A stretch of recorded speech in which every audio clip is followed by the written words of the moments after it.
bom dia, boa tarde ou boa noite, dependendo do fuso horário em que você se encontra neste momento. Sejam bem-vindos ao módulo 3 dessa série de lives aqui no Independência Financeira 168. E saibam que, como eu sempre digo aqui, é uma honra ter a presença de vocês ao vivo, assim como também aqueles que posteriormente, nos próximos dias e semanas, vão assistir a essa live que vai estar gravada no canal do Independência Financeira 168 no YouTube. Então eu sigo aqui com a missão da Independência Financeira, que é de gerar conteúdo de forma completamente independente, ou seja, sem nenhum conflito de interesses e também de forma totalmente gratuita através dos meus múltiplos canais nas mídias sociais, com o objetivo sempre de levar educação financeira no tema de investimentos e finanças pessoais, algo que nós todos, como um todo, somos tão carentes e tão necessitados de informações que sejam, mais uma vez, independentes e que sejam livres de qualquer conflito de interesse. Então, a gente segue aqui e hoje, então, nós estamos fazendo a terceira e última aula ou live dessa série, que começou há algumas semanas atrás. E só para a gente, então, contextualizar um pouquinho, no módulo 1 desta série, há 4 semanas atrás, nós falamos sobre controle de gastos, sobre planilha de controle de gastos e também sobre a taxa de poupança, esse item tão importante dentro da saúde financeira, que é basicamente aquele espaço que você mesmo constrói entre a sua renda e a sua despesa, de modo que você possa maximizar o seu patrimônio ao longo do tempo e possa caminhar em direção à independência financeira. Então, 4 semanas atrás, falamos sobre isso e naquele dia o objetivo era gerar conhecimento e levar conhecimento para aquelas pessoas, para aqueles indivíduos que estão numa situação em que ainda não conseguiram controlar suas despesas e maximizar a sua taxa de poupança. 2 semanas atrás, nós começamos então a falar sobre investimentos. Então, no módulo 2, nós fizemos um apanhado geral sobre a grande maioria dos produtos, dos instrumentos de investimento que estão disponíveis no mercado, assim como falamos também sobre as classes de ativo, e aí o objetivo já era aquele investidor ou aquela investidora que já fez o seu tema de casa, já maximizou a sua taxa de poupança, já controlou as suas despesas, já adequou as despesas à sua renda e está conseguindo fazer sobrar dinheiro, e aí a necessidade dessa pessoa é justamente ampliar o seu conhecimento em termos de investimentos e no geral. Tem um chat aqui. Só um pouquinho, deixa eu interromper. Deixa eu ver se é alguma coisa relevante. Não. Okay. Desculpe pela interrupção. Ok, muito bem. Então, há 2 semanas atrás falamos sobre isso, mas eu acabei não falando naquele dia, 2 semanas atrás, sobre estratégias de investimento. Nós falamos individualmente sobre as diferentes classes de ativos, sobre os diferentes instrumentos de investimento. Eu fiz alguns comentários com a minha opinião, vantagens e desvantagens de cada um desses instrumentos, mas a gente não falou sobre como colocar isso tudo junto, né, como montar esse quebra-cabeça e como realmente formar um portfólio de investimentos ou uma carteira de investimentos, que é basicamente a sua decisão em relação à estratégia que você vai fazer nos seus investimentos, que pode potencialmente fazer uma diferença muito grande no tamanho que o seu patrimônio vai ter ao longo de vários anos, ao longo prazo. Então, hoje, nós vamos concentrar basicamente nisso, em que estratégias, que tipo de portfólios nós podemos montar de acordo com o seu perfil de investidor. Então, nós temos aqui hoje basicamente 4 partes. Na primeira parte, nós vamos falar basicamente sobre o portfólio de investimentos, como jogar o seu portfólio, a sua estratégia de investimento, principalmente em termos de renda variável e renda fixa. Depois, no segundo momento, nós vamos falar especificamente sobre o investimento no mercado de ações, e esse vai ser basicamente o tema que nós vamos tratar aqui hoje. Pretensiosamente, né, a minha intenção hoje é convencer a vocês que não estão no mercado de ações de que o mercado de ações é o melhor investimento com o horizonte de longo prazo. Em economias mais maduras, países mais desenvolvidos, como os Estados Unidos, por exemplo, mais ou menos 55% das pessoas adultas estão na Bolsa de Valores. No Brasil, embora no ano passado a gente tenha batido a marca de 2 milhões de CPFs no Ibovespa, o maior número que existiu, que já existiu, ainda somos apenas 3% dos investidores estão na Bolsa de Valores. Então, o mercado de ações ainda tem muito a crescer aqui no Brasil e parte, né, da minha ideia aqui é de levar esse conceito, esse conhecimento de que o mercado de ações para investimento de longo prazo, para fins da independência financeira, é provavelmente a melhor estratégia que a gente pode seguir, mas nós vamos falar bastante sobre isso. Depois, mais para o final, nós vamos falar sobre a independência financeira.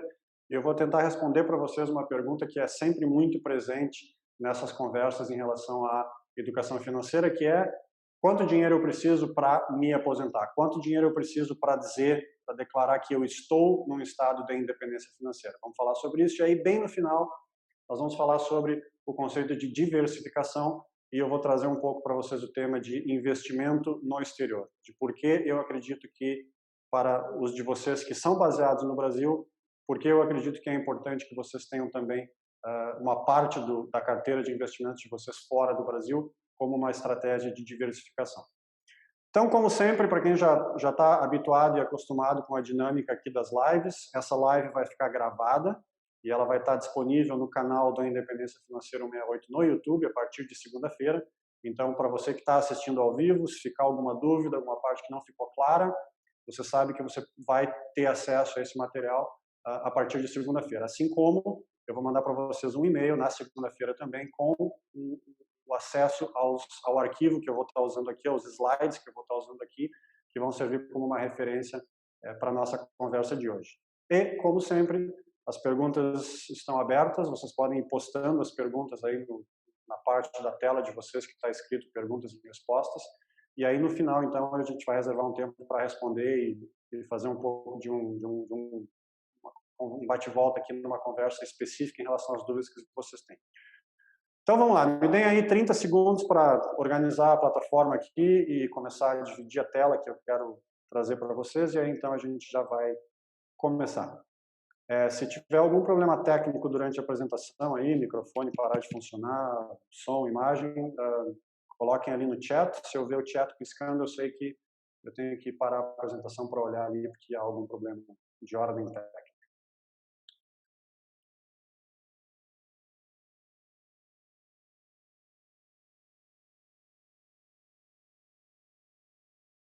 Muito bem, vamos hidratar a garganta aqui antes de começar.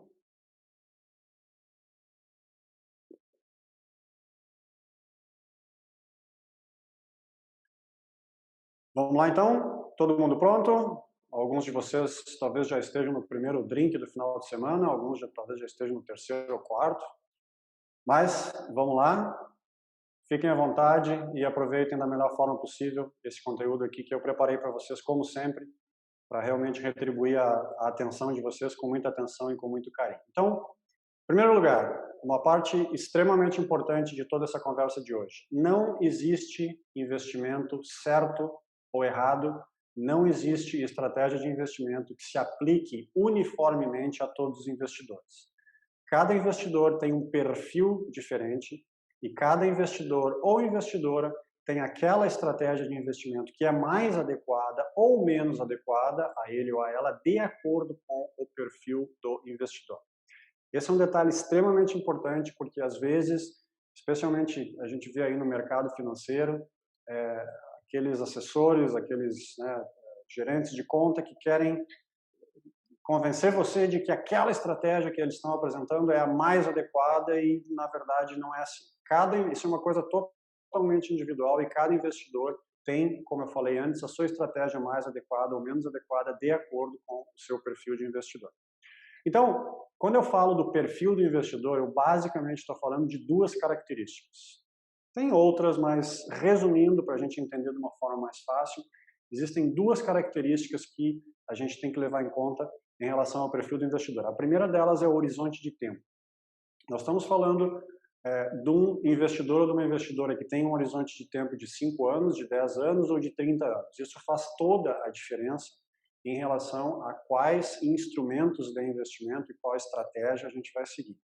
Essa é a primeira característica. A segunda característica é o grau de tolerância daquela investidora ao risco e à volatilidade. Falamos sobre isso na 2 semanas atrás, mas isso aqui basicamente é o quanto você pode tolerar uma estratégia de investimento que você tem um risco, um médio ou alto risco de perder o seu dinheiro, não na totalidade, mas talvez perder uma boa parte do seu dinheiro ou até na totalidade, dependendo do investimento, e o quanto você, enquanto investidor, tem tolerância à volatilidade, ou seja, à instabilidade do tamanho do seu patrimônio. Um exemplo clássico, o mercado de ações, que nós vamos falar daqui a pouco, é um instrumento de investimento que tem uma alta volatilidade. É um instrumento de investimento que tem ciclos de expansão, onde o valor do seu investimento vai subir, mas tem ciclos de retração, onde o valor do seu investimento vai cair. E a gente sabe, historicamente, que isso pode cair bastante. Se nós olharmos aí os últimos 90 anos de histórias, a pior queda que já aconteceu no mercado de ações foi no crash de 1929, a gente vai falar bastante sobre isso hoje, onde o mercado caiu mais ou menos 70%. Ou seja, quando você entra no mercado de ações, você sabe que vai haver volatilidade, pode haver quedas bastante grandes no seu patrimônio, mas você também sabe, a gente vai falar sobre isso depois, que no longo prazo existe uma tendência muito forte de que você multiplique o seu patrimônio. Então, isso aqui é extremamente importante. Você tem que investir, mas você tem que conseguir dormir de noite. Você não pode investir em algo que lhe deixa intranquilo. Você não pode investir em algo que lhe faça mal emocionalmente. Então, o grau de tolerância ao risco e à volatilidade é um aspecto importantíssimo em relação à sua decisão de investimento. Claro que o meu papel aqui hoje, e muito do material que eu gero, do conteúdo que eu gero, tem a ver com convencer aquele investidor que tem uma baixa tolerância ao risco e à volatilidade, especialmente em relação ao mercado de ações. Meu papel é tentar convencer esse investidor ou essa investidora que ainda assim aquela volatilidade, aquele risco valem a pena no longo prazo. Mas, de qualquer maneira, não esqueça, você tem que identificar o seu grau de risco, o seu grau de tolerância à volatilidade, para aí sim montar a sua carteira de investimento. Bom, existem basicamente 2 fases na vida do investidor ou da investidora. Então, a primeira fase é a fase de acumulação, aonde, como o nome está dizendo, você está acumulando o seu patrimônio. Você está construindo o seu patrimônio, você está acumulando um patrimônio. Então, nessa fase, você tem uma renda ativa, você está trabalhando, você está vendendo o seu tempo e a sua energia ao mercado de trabalho, aos seus clientes, à empresa para a qual você trabalha, você está tendo uma renda ativa e, idealmente, você deveria estar tentando maximizar a sua taxa de poupança, ou seja, aquela distância entre a sua renda e os seus custos, para que você pudesse acelerar esse processo de construção do seu patrimônio. E, em termos de investimento, o que você quer é maximizar o retorno líquido do seu investimento para que você possa multiplicar o tamanho do seu patrimônio. Lembrando, retorno líquido é o rendimento bruto do seu investimento, menos a inflação, menos as taxas de administração cobradas pelas instituições financeiras e menos os impostos. Esse é o número que realmente interessa na construção do seu patrimônio. E nessa fase de acumulação, especialmente no começo dela, o seu horizonte de tempo é de longo prazo. Você está falando de 10 anos, 20 anos, 30 anos, dependendo da sua idade. Você está acumulando um patrimônio para que em algum ponto na trajetória da sua vida você possa atingir a independência financeira ou se aposentar, seja lá o nome que você dá para isso. Então essa é a fase 1, a fase de acumulação. A fase 2 é a fase de retirada, é aquele momento em que você já chegou na independência financeira, ou seja, aquele momento em que a sua renda passiva, aquela renda que você ganha, independentemente de você trabalhar ou não, proveniente dos seus investimentos, essa renda passiva ela é suficiente para sustentar o seu estilo de vida. Então, nesse momento, se você optar por isso, você pode eventualmente parar de trabalhar, ou você pode abrir mão de ter uma renda ativa e usar apenas a sua renda passiva para sustentar o seu estilo de vida. E nesse momento você começa a fazer retiradas daquele patrimônio para que você possa se sustentar. E nesse momento, nós vamos falar sobre isso no final da apresentação, o planejamento que você tem que fazer é um só. E a gente às vezes não gosta muito de falar sobre isso, mas o planejamento é um só. Você quer que o seu patrimônio dure mais que a sua vida, porque você não quer que o seu patrimônio termine antes da sua vida. É basicamente essa a matemática que a gente tem que fazer. E nesse momento, o seu objetivo em termos de investimento, porque você vai continuar investindo o seu patrimônio, o objetivo do seu investimento é, em primeiro lugar, preservar o seu patrimônio contra a inflação e gerar um retorno que seja suficiente para cobrir essas retiradas que você vai fazer. E aí, nesse momento, normalmente, o seu horizonte de tempo ele vai ser de curto a médio prazo, então isso muda a estratégia que você deveria fazer em termos de investimentos. Então, na fase de acumulação, você deveria seguir 3 princípios em relação à estratégia que você vai usar para os seus investimentos. Princípio número 1, você quer maximizar o seu retorno líquido. Como nós falamos 2 semanas atrás, você quer fazer com que o seu retorno seja o maior possível para que o seu patrimônio cresça de forma mais consistente e de forma mais rápida. Nós falamos há 2 semanas atrás, você ter um retorno líquido anual ao longo de muitos anos de 4% faz uma diferença muito grande em relação a ter um retorno líquido de 7%, por exemplo. Em um ano ou dois, a diferença é muito pequena, mas no longo prazo, isso vai fazer uma diferença muito grande no tamanho que o seu patrimônio vai atingir ou no tempo que você vai demorar para chegar naquele tamanho de patrimônio que você definiu como ideal para você. Então, maximizar o seu retorno líquido é importante. Em segundo lugar, como a gente falou, que a sua estratégia esteja dentro do seu grau de tolerância ao risco e à volatilidade. Ou seja, se você tem um baixo grau de tolerância ao risco e à volatilidade, você vai procurar instrumentos de investimento, especialmente na renda fixa, que tenham baixo risco, baixa volatilidade, mas é claro que, ao optar por um instrumento de investimento de baixo risco, baixa volatilidade, você também está abrindo mão do potencial de retorno. Você vai estar abrindo mão daquele retorno que um investimento de mais risco e mais volatilidade tem o potencial de gerar. E o terceiro, que é o mais importante de todos, pelo menos nessa conversa de hoje, é que essa estratégia ela tem que ser simples e ela tem que ser de baixa manutenção.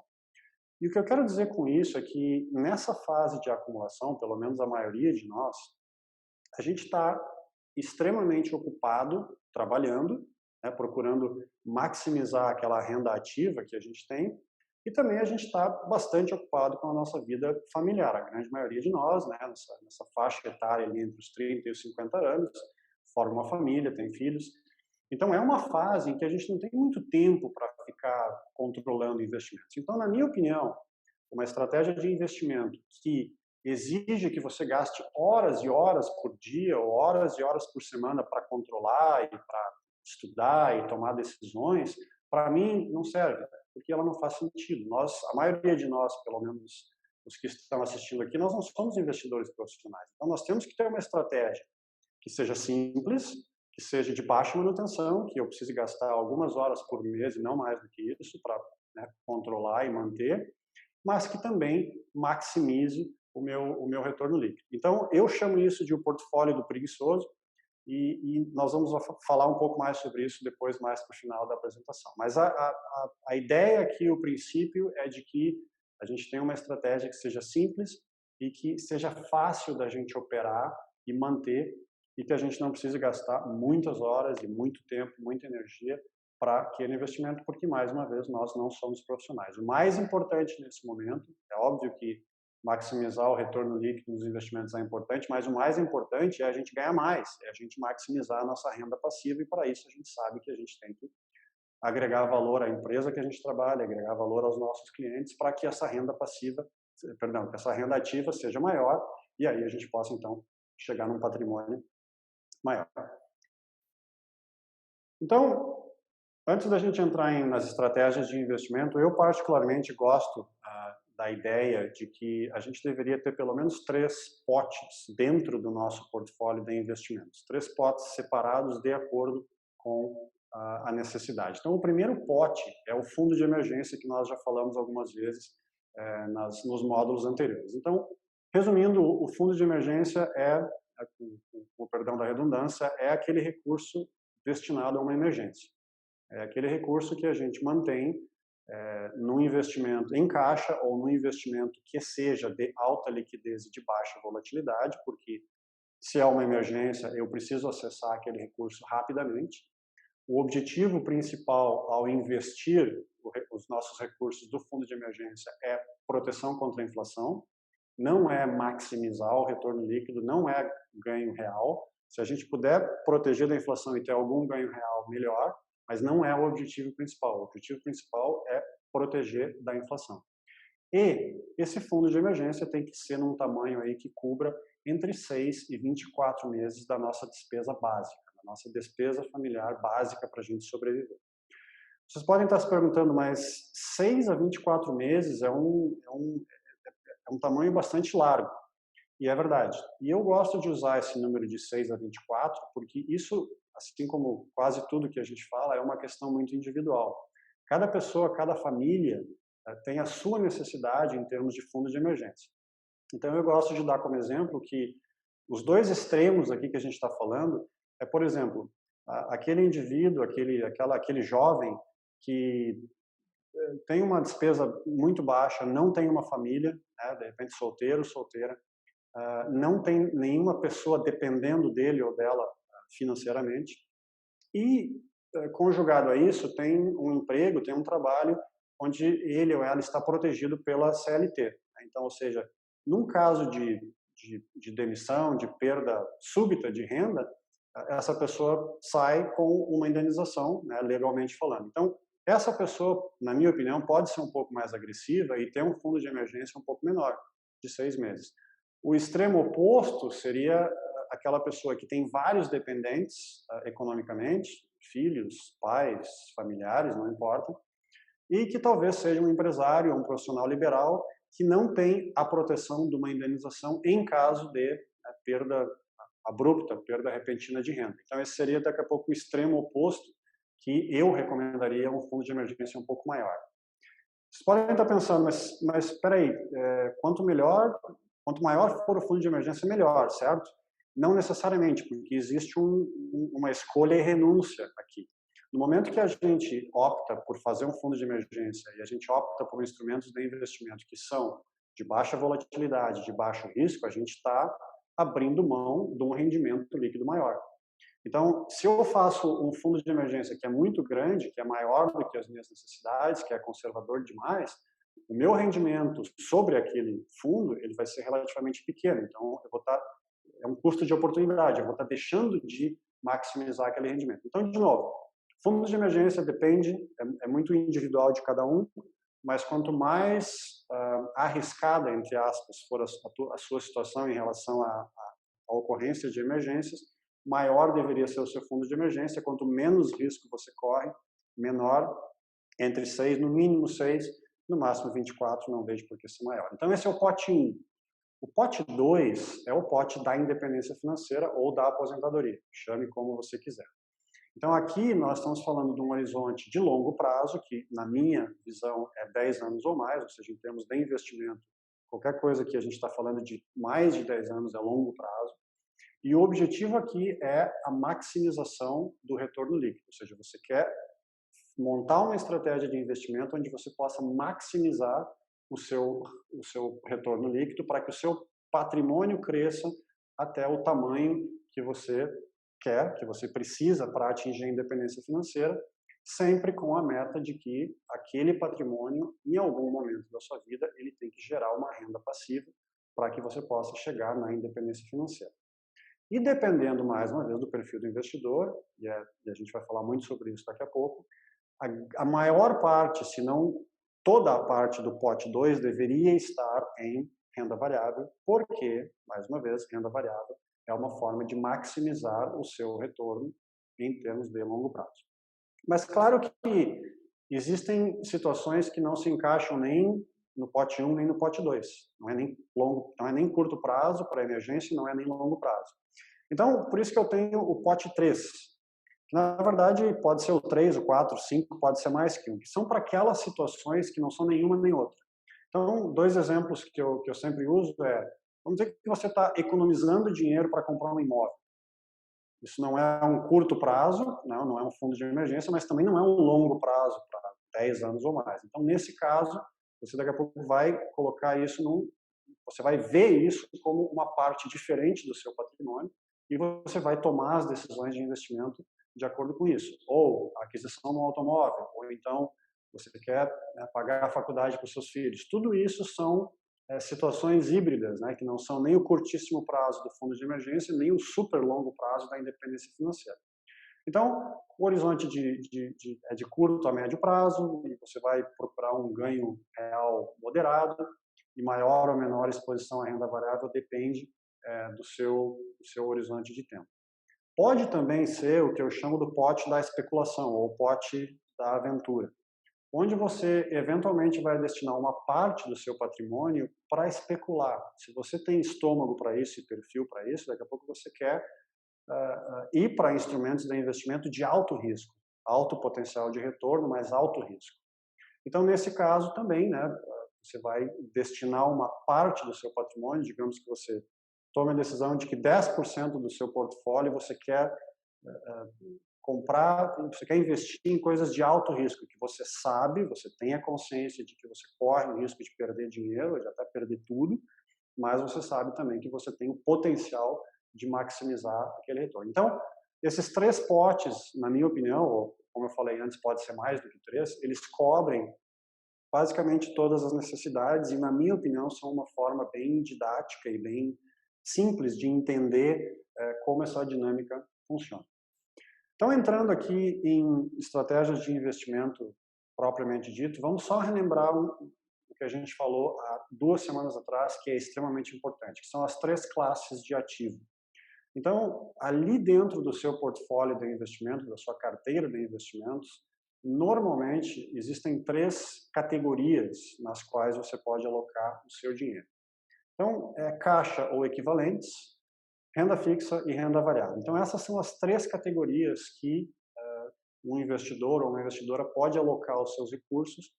E, basicamente, o que a gente fala em termos de estratégia de investimento é quanto nós vamos alocar em cada uma dessas categorias. Essa é a base de qualquer conversa, ou deveria ser a base de qualquer conversa em relação a investimentos. Então, resumindo, caixa ou equivalentes é dinheiro em caixa ou dinheiro na sua conta corrente do banco, ou equivalentes, que são aqueles instrumentos de investimento que têm liquidez imediata e que têm baixa volatilidade. Pode ser um CDB com liquidez diária, pode ser um tesouro direto Selic, pode ser a caderneta de poupança.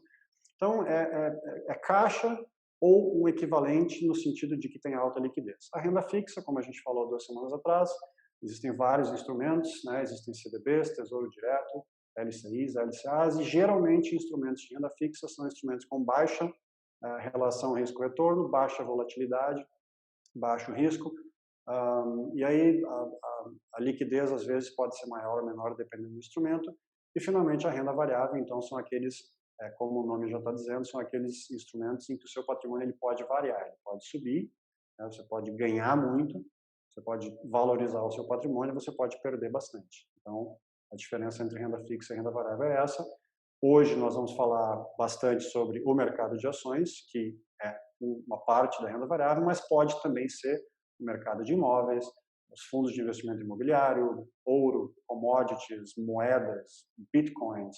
Todos esses são categorias desse guarda-chuva, digamos assim, de renda variável. Então, vamos aqui para o primeiro desenho, a primeira parte gráfica que nós vamos ter nessa noite de hoje. Então, aqui vocês podem ver a representação gráfica de como eu acredito que nós deveríamos olhar os nossos investimentos. E essa aqui é uma parte importante, porque muitas vezes eu converso assim com pessoas que não têm a menor noção que tem bastante dinheiro investido, mas não têm a menor noção de qual é a distribuição entre caixa, renda líquida e renda variável do seu patrimônio. E, na minha opinião, esse investidor, essa investidora não tem estratégia nenhuma, porque se você não sabe qual é a distribuição, você não está seguindo estratégia nenhuma. Você simplesmente está atirando no escuro e vendo o que vai acontecer. Então, assim como há 4 semanas atrás eu falei muito que quem não tem uma forma, uma ferramenta de controle dos seus gastos, provavelmente não vai conseguir nunca maximizar a sua taxa de poupança, porque não tem controle do que está acontecendo. O investidor que não tem essa foto do seu patrimônio, provavelmente não vai conseguir maximizar a sua taxa de retorno, porque está operando no escuro. Então, isso aqui é fundamental dentro da saúde financeira e dentro do perfil do investidor, né, da estratégia que o investidor tem que seguir. Então, basicamente aqui eu estou trazendo um exemplo hipotético, que não é tão hipotético, porque isso aqui é bem parecido com a minha posição no momento. Então, digamos que um patrimônio líquido de R$1 milhão, esse investidor aqui tem R$750 mil alocados em instrumentos de renda variável, que pode ser, por exemplo, no mercado de ações, R$150 mil alocados em renda fixa e R$100 mil alocados em caixa ou equivalentes, que provavelmente é o tamanho do fundo de emergência desse investidor ou dessa investidora. Um detalhe importante, no meu caso, por exemplo, quase que 100%, 95% dos meus investimentos são investimentos no mercado financeiro. Então, é relativamente fácil para mim, quando eu quero fazer esse balanço aqui da minha posição, eu entro no site do banco, eu faço um login no aplicativo da corretora e eu imediatamente vejo ali o valor corrente, o valor atual dos meus investimentos, eu lanço numa planilha e está pronto. Não tem muito mistério, esse gráfico aqui ele fica automaticamente feito. É relativamente fácil. Para aqueles investidores que têm parte do seu patrimônio, a totalidade do seu patrimônio em itens que não são do mercado financeiro, por exemplo, um imóvel, ou uma participação societária numa empresa, seja a sua própria empresa, seja você é um investidor numa empresa qualquer, onde é mais difícil de chegar nesse valor. Né? Qual é o valor daquele patrimônio? É um pouco mais difícil, mas o princípio é o mesmo. Né? Se você tem um imóvel, esse imóvel provavelmente tem um valor de mercado, que não é muito difícil da gente conhecer. Então, quando você estiver fazendo esse balanço aqui, você vai lançar aquela estimativa de valor daquele imóvel ou daquela sua participação numa empresa. O único cuidado que eu recomendo é que não seja muito otimista nessa projeção. Coloque ali um valor de realista para pessimista, porque é melhor errar para menos do que para mais nessa circunstância. Então, basicamente, isso aqui é como, usando um pouquinho de um termo contábil, isso aqui é como se fosse um balanço patrimonial.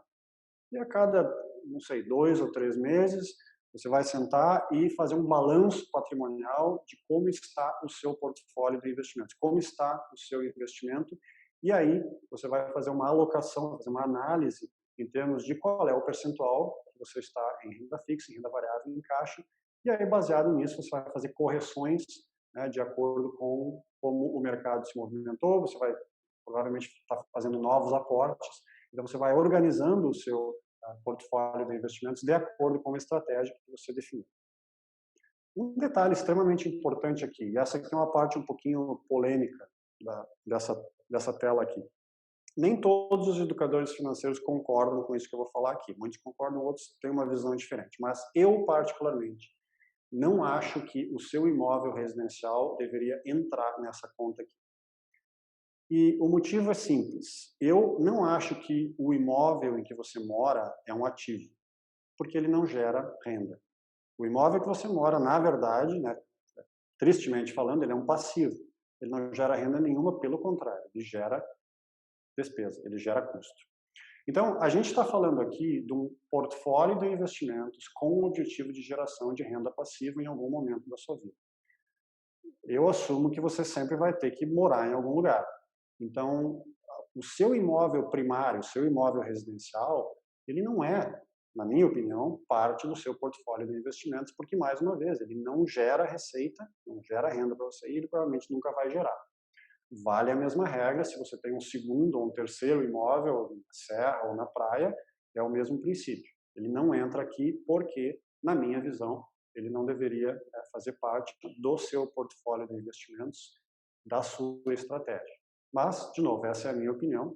Se vocês preferirem colocar aqui o seu imóvel residencial, não tem problema, mas eu acho que distorce um pouco essa análise que a gente está fazendo. Então, representação gráfica, as 3 categorias, não é uma ciência aqui, é apenas uma forma simples de fazer. De novo, dependendo de como é o seu perfil, de como é o seu portfólio, isso chegar nesse número aqui às vezes dá um pouquinho mais de trabalho, mas não é impossível. Aí, de novo, dependendo dos investimentos que você faz, você vai ter que fazer algumas projeções, né? Nunca vai ser 100%. Um exemplo claro que eu sempre dou é um fundo multimercado. Um fundo multimercado, na verdade, investe tanto em instrumentos de renda fixa quanto de renda variável. Na maioria das vezes a gente não sabe quanto é um, quanto é outro. Então, o que eu digo é, se você tem lá 100 mil reais no fundo de multimercado, quando você vai fazer isso aqui, coloca 50 mil reais como renda fixa, 50 mil reais como renda variável. Não vai ser exato, mas vai ser aproximado para que você possa ter uma ideia do que está acontecendo. Então, vamos lá, vamos falar um pouquinho do mercado de ações.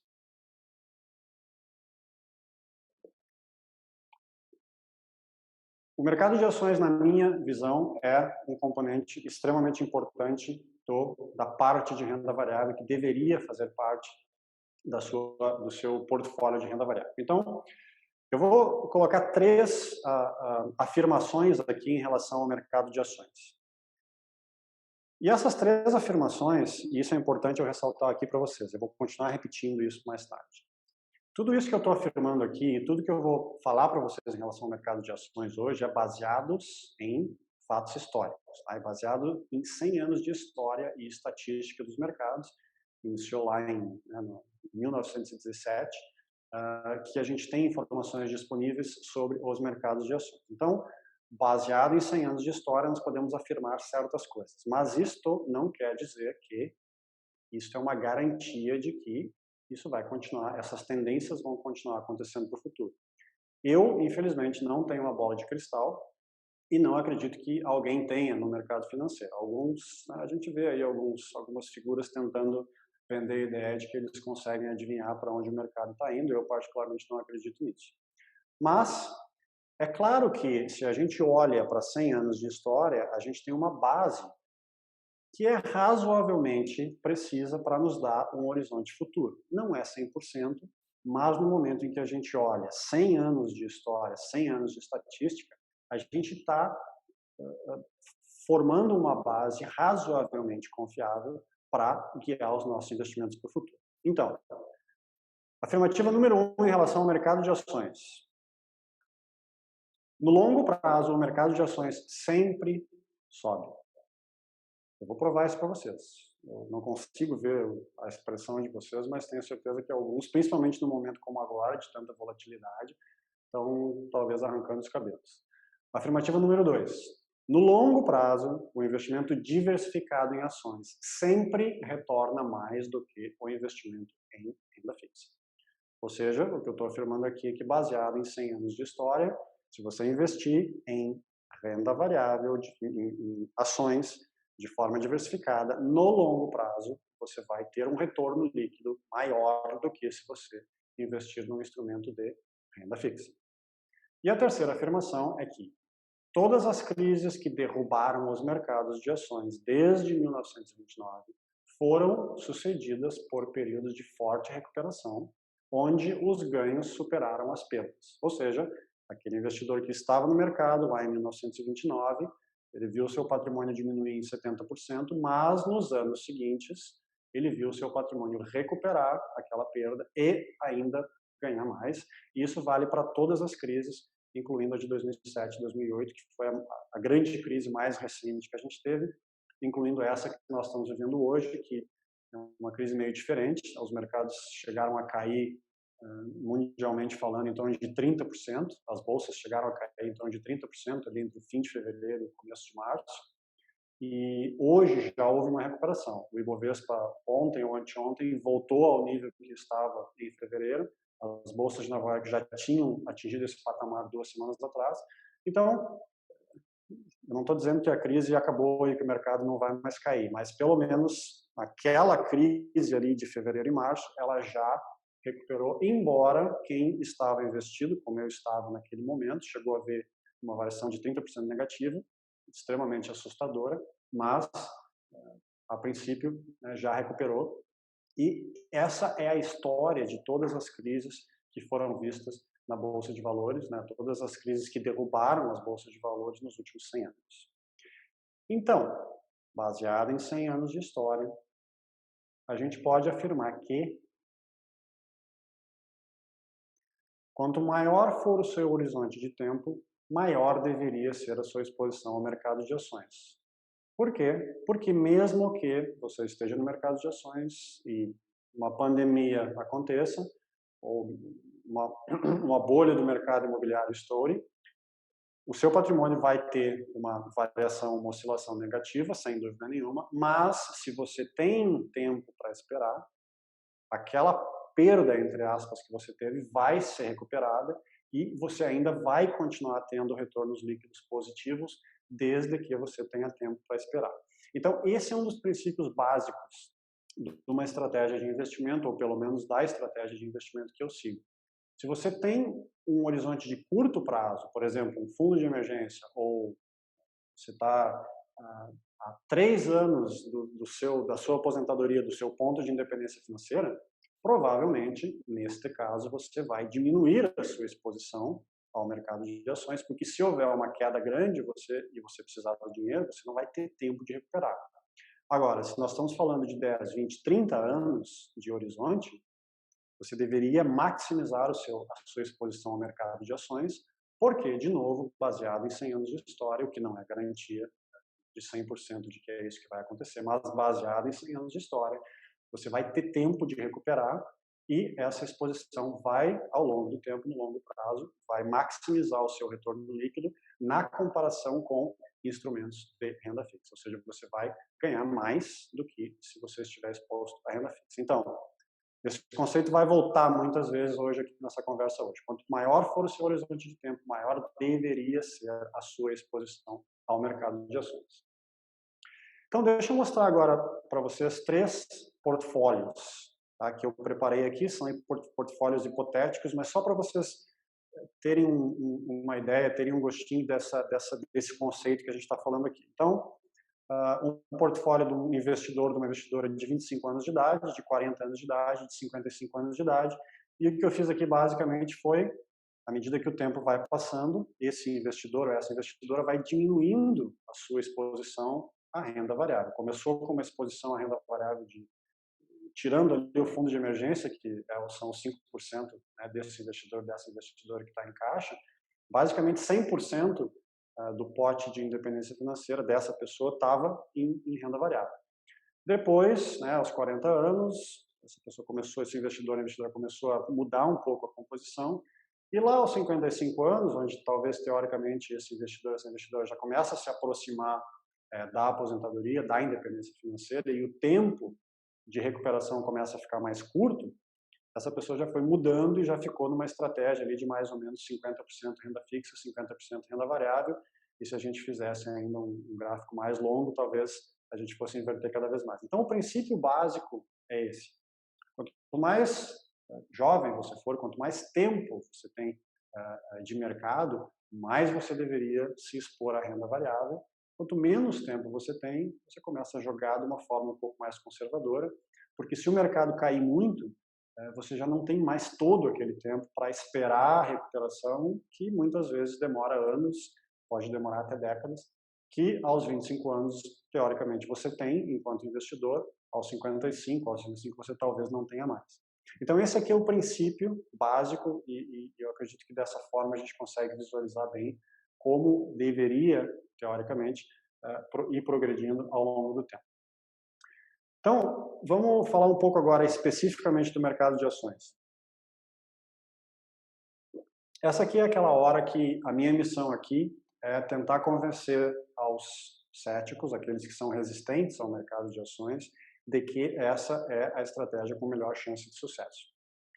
Há 6 meses atrás, pelo menos aqui no Brasil, ou no mundo todo também, essa minha missão seria bem mais fácil, porque nós vínhamos de um período de expansão, um período de recuperação aí nos mercados de ações fora do Brasil de pelo menos 11 anos. No Brasil, aqui, o Ibovespa vinha subindo aí desde 2016, então era um momento em que era muito fácil vender essa ideia de que o mercado de ações era a melhor opção. Houve toda essa volatilidade aí nos últimos 2 meses, com certeza muitos investidores se apavoraram, né, e venderam as suas posições, que é a pior coisa que a gente pode fazer em termos de estratégia, vender quando o mercado está caindo. E então agora, com certeza, a gente está num momento de mais ceticismo em relação ao mercado de ações. Mas, de qualquer maneira, esse é o meu objetivo hoje. Então, deixa eu dividir com vocês alguns gráficos. Tá? Eu realmente gosto muito de basear a ideia, a filosofia de investimento em fatos e dados. Então, deixa eu trazer alguns fatos e dados para vocês. Esse primeiro gráfico que eu estou mostrando aqui, ele é um gráfico que simula 3 carteiras de investimento. Uma carteira 100% renda variável, neste caso aqui 100% no S&P 500, que é basicamente o índice principal das bolsas de Nova York, que é a linha azul. Uma outra estratégia de investimento 100% renda fixa, que neste caso são títulos do Tesouro Americano de 10 anos, que são títulos de médio prazo, que é a linha laranja que vocês estão vendo. E aí no meio ali, a linha cinza, é um portfólio 50-50, 50% S&P 500, 50% títulos do Tesouro. Então, é uma simulação de um investimento de $100, né, feito nessas 3 carteiras diferentes, lá em 1927, nós estamos falando aqui de 90 anos de investimento, e a gente está vendo aqui a evolução, né, o retorno desse investimento. Então, vocês vejam que, evidentemente, o investimento em S&P 500, ele deu um retorno muito superior ao investimento em renda fixa. Então, nesse caso aqui, vocês vejam que esses $100 investidos em renda fixa se transformaram em um pouco menos de $10 mil, enquanto que o investimento em renda variável, esse S&P 500, nesse caso aqui, chegou aí na casa dos $450 mil, é uma bela diferença. E lógico, nós estamos falando num horizonte de 90 anos.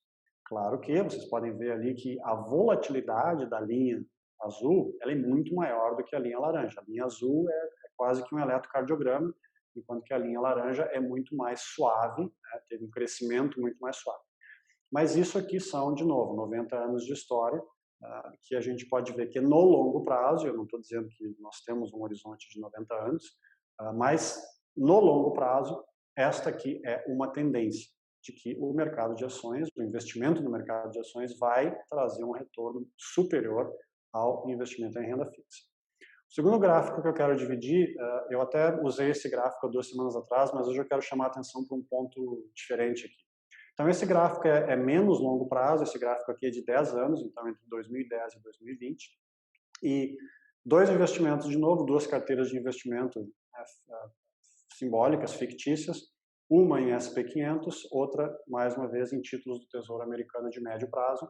Então, a carteira com investimento em S&P 500 teria dado um retorno de 13% ao ano, 13% anualizado, enquanto que um investimento em títulos de renda fixa teria dado, neste período de tempo, um retorno de mais ou menos 5%.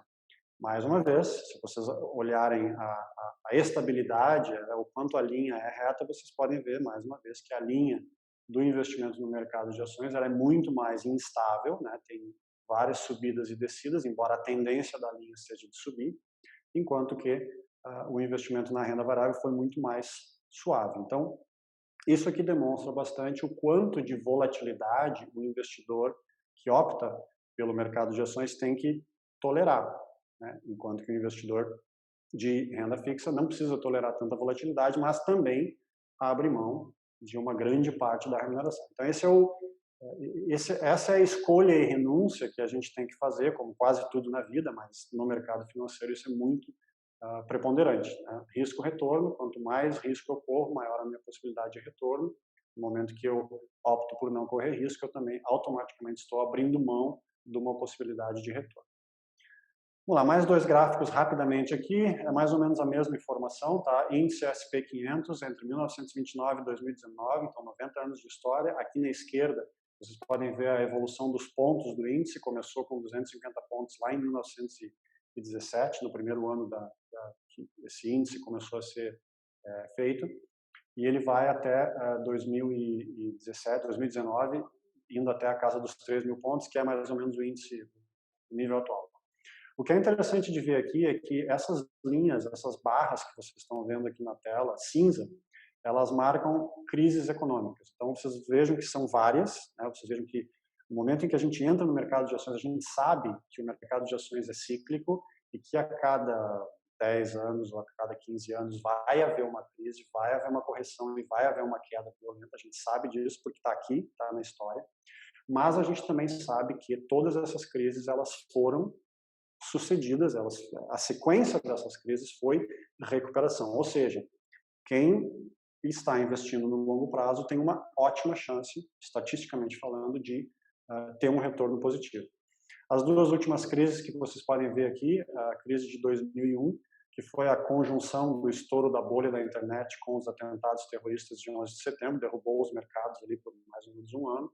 Depois houve uma recuperação, logo já veio a crise de 2007, 2008, 2009, derrubou os mercados de novo. Mas após a crise de 2008 e 2009, houve uma recuperação muito forte, tanto que a maioria dos índices no mundo bateu recordes históricos em função dessa recuperação que houve depois de 2008. Então, mais uma vez, não é a garantia de que é isso que vai continuar acontecendo, mas existe uma grande possibilidade de isso acontecer baseado nos fatos históricos. Aqui do lado direito vocês têm o retorno anual do índice S&P 500, ano a ano desde 1927 também. Então vocês podem ver que também é extremamente volátil, tem anos em que o retorno foi 30%, 40%, assim como houve anos, né, nessa história toda em que houve retornos negativos de 20%, 30%. Então, essa volatilidade é o que o investidor tem que estar preparado para lidar no momento em que decide entrar no mercado de renda variável, por isso que essa questão do perfil é tão importante. Tem uma nota aqui embaixo dos gráficos, só para vocês terem uma ideia, o retorno anualizado do índice S&P 500, das bolsas de Nova York, entre 1928 e 2019 é de 6,77%, acima da inflação, ou 9,95%, quase 10% antes da inflação. Se a gente analisar retornos de renda fixa, mais uma vez, na realidade norte-americana, que é onde a gente tem mais informações, esses números ficariam aí entre 3% e 5%. Então, investindo em renda fixa, retornos históricos entre 3% e 5%. No mercado de ações, retornos bastante superiores, mas com a volatilidade. Agora, eu disse para vocês que a minha missão aqui era convencê-los de que o mercado de ações é a melhor opção de longo prazo na comparação com a renda fixa, mas eu tenho que ser honesto, para vocês não dizerem que eu só falei de flores. Há momentos e circunstâncias em que a renda fixa supera a renda variável. Vou dar dois exemplos aqui para vocês. Mais uma vez, o mercado americano, num horizonte de 20 anos, entre 2000 e 2019, vocês vejam que a linha preta, que é o índice S&P 500, teve um retorno inferior à linha vermelha, que representa títulos de longo prazo do governo americano, títulos de 20 anos ou mais. Então, nesse período de tempo, nós tivemos uma conjunção de dois fatores. O primeiro deles é que nós tivemos duas crises que afetaram muito o mercado de ações, a de 2001 e a de 2009, que fizeram o mercado cair muito. E também, pelo menos até 2008, até 2009, na primeira década do ano de 2000, nós tivemos taxas de juros bastante elevadas.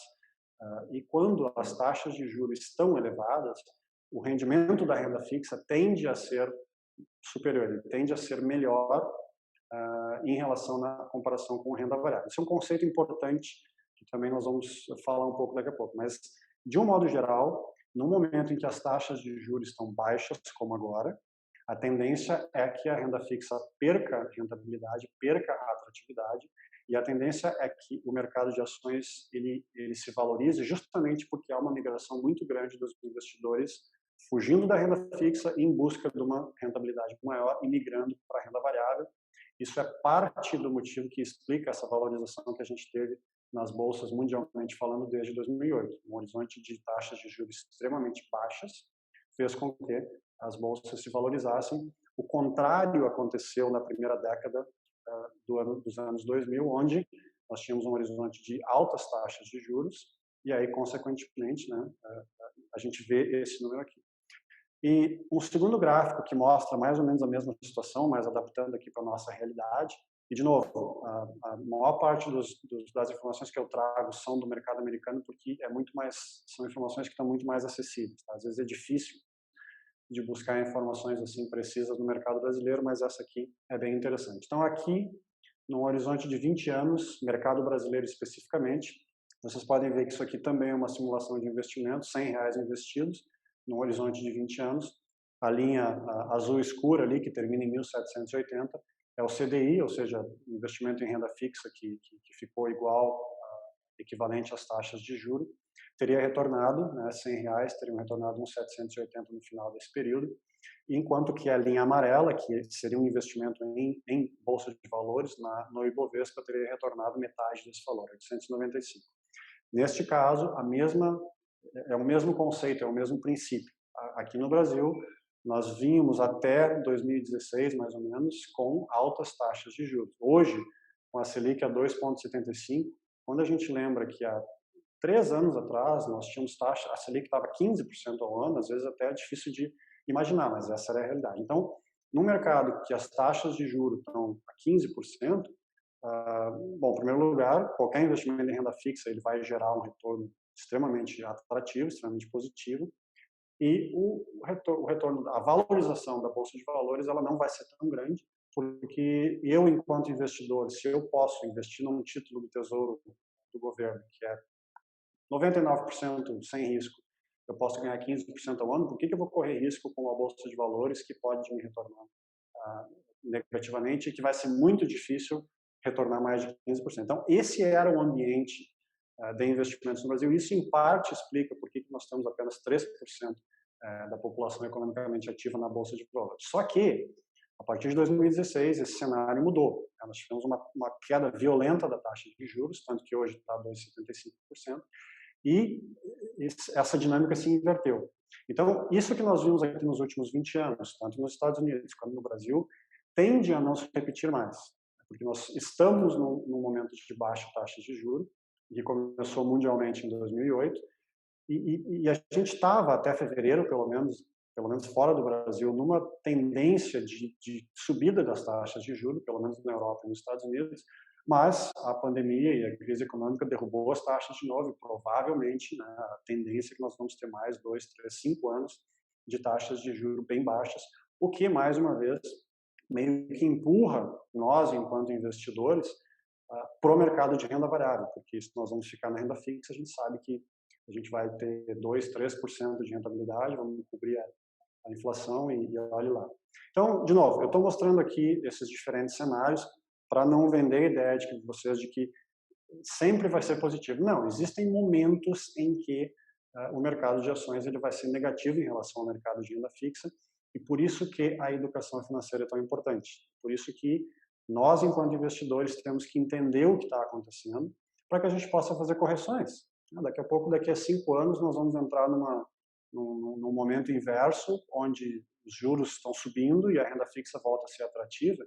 Se você, enquanto investidor, tem a educação necessária para aprender e entender o que está acontecendo, e você está 75% em renda variável, você automaticamente vai começar a migrar no seu investimento e vai fazer a correção que precisa ser feita para aproveitar e maximizar o seu retorno. Então, neste momento, com as informações que nós temos hoje, o mercado de renda variável, no longo prazo, ele tende a dar um retorno muito maior do que o mercado de renda fixa. Então, espero que eu tenha aliviado um pouco o medo ou a fobia que, eventualmente, alguns de vocês tenham do mercado de ações. O mercado de ações é isso. No longo prazo, existe uma chance muito grande de que você tenha um retorno muito superior ao investimento de renda fixa, mas você vai ter que tolerar, você vai ter que ter estômago e estabilidade, maturidade emocional para tolerar aquela variação do seu patrimônio. Quando for variar para cima, evidentemente não é difícil, mas quando cair 30%, você vai ter que entender que aquilo é um ciclo, é que você não está perdendo dinheiro, você só perde dinheiro na bolsa de valores quando você vende, você vai manter o seu investimento e você vai, eventualmente, ao longo de alguns anos, você vai colher os frutos daquela estratégia que você teve. Então, essa é a ideia do mercado de ações. Então, vamos entrar aqui semana passada a gente falou um pouco sobre isso, 2 semanas atrás, perdão, mas vamos entrar um pouco aqui nas estratégias de investimento que estão disponíveis em termos de mercado de ações. Eu só quero fazer um parêntese aqui. Nós estamos falando aqui de investimento no mercado de ações, renda variável de longo prazo. Nós não estamos falando de estratégias de curto prazo, de alto risco e de, evidentemente, alto retorno. Então, nós estamos falando da estratégia buy and hold. Você vai comprar ações e você vai manter aquelas ações fazendo pequenas correções ao longo do tempo. Então, nós não vamos falar de derivativos, de opções, de certificados de operações estruturadas. Existem muitas formas de se operar, não estamos falando de day trading, existem muitas formas de se operar no mercado de ações, mas nós estamos cobrindo aqui um investimento de longo prazo. Okay? E eu não estou dizendo que é certo ou errado, mas eu estou dizendo que dentro de uma filosofia de investimento, onde você não vai dedicar horas e horas do seu dia, do seu tempo, da sua energia para operar no mercado, e você vai investir visando longo prazo, nós estamos falando de longo prazo, buy and hold. Então, existem basicamente 3 formas de se investir no mercado de ações. O primeiro deles é a estratégia que a gente chama de stock picking, ou ações individuais. A segunda forma são os fundos via fundos mútuos de ações, ou fundos de ações. E a terceira forma são os fundos de ações de índice, ou os fundos ETF. Então, eu vou explicar rapidamente, né, cada uma delas, e vou apresentar algumas vantagens e desvantagens, e evidentemente, né, eu me reservo o direito de dizer para vocês, defender para vocês por que eu acredito que o investimento via ETFs é a melhor forma de investimento, considerando esse cenário de longo prazo. Então, no stock picking, ou ações individuais, basicamente você vai escolher uma empresa e você vai comprar ações daquela empresa. Pode ser uma carteira, você pode individualmente montar uma carteira baseado no seu conhecimento, você pode, né, basear isso nas dicas, nos conselhos da sua corretora, do seu assessor, não importa. Então, você vai comprar ações individuais de empresas. Então, essa estratégia, ela evidentemente tem vantagens e desvantagens. Então, algumas das vantagens. Em primeiro lugar, você tem total controle de quais empresas você está trazendo para dentro do seu portfólio. Você sabe exatamente, porque você decide o que você vai comprar, o que você vai vender. Então, essa é uma das vantagens. A segunda vantagem é que existe a possibilidade, usando essa estratégia, de que você possa ter um retorno líquido acima do mercado. Ou seja, se o Ibovespa, num determinado período de tempo, o índice Ibovespa retornou 15%, ao usar uma estratégia de stock picking, você pode, eventualmente, ter um retorno de 30%, de 45%. É uma possibilidade, não é uma garantia. E essa estratégia apresenta uma vantagem que é o baixo custo. Basicamente, você vai apenas ter a taxa de corretagem que você compra, você paga quando você compra, quando você vende. Hoje em dia, pelo menos aqui no Brasil, muitas corretoras já têm taxa de corretagem, zeraram as taxas de corretagem, cobram muito pouco. A concorrência que as corretoras trouxeram fizeram com que todo o mercado se posicionasse melhor. Então, essa é uma estratégia, sem dúvida, extremamente barata do ponto de vista de custo, de taxas de administração. Então, você compra a ação, você paga lá, vamos dizer, 0,25%, mas, de novo, tem muitas corretoras que nem cobram isso, e você só vai, e principalmente porque você vai estar investindo no longo prazo, você não vai ficar fazendo compras e vendas todos os dias, então o seu custo de investimento é muito baixo. Algumas desvantagens. É um sistema complexo de operar, porque você tem que individualmente ir lá comprar as suas ações. Hoje em dia existem plataformas que automatizam um pouco isso, mas basicamente você individualmente comprar cada ação que você quer que faça parte da sua carteira. É muito difícil de diversificar, né?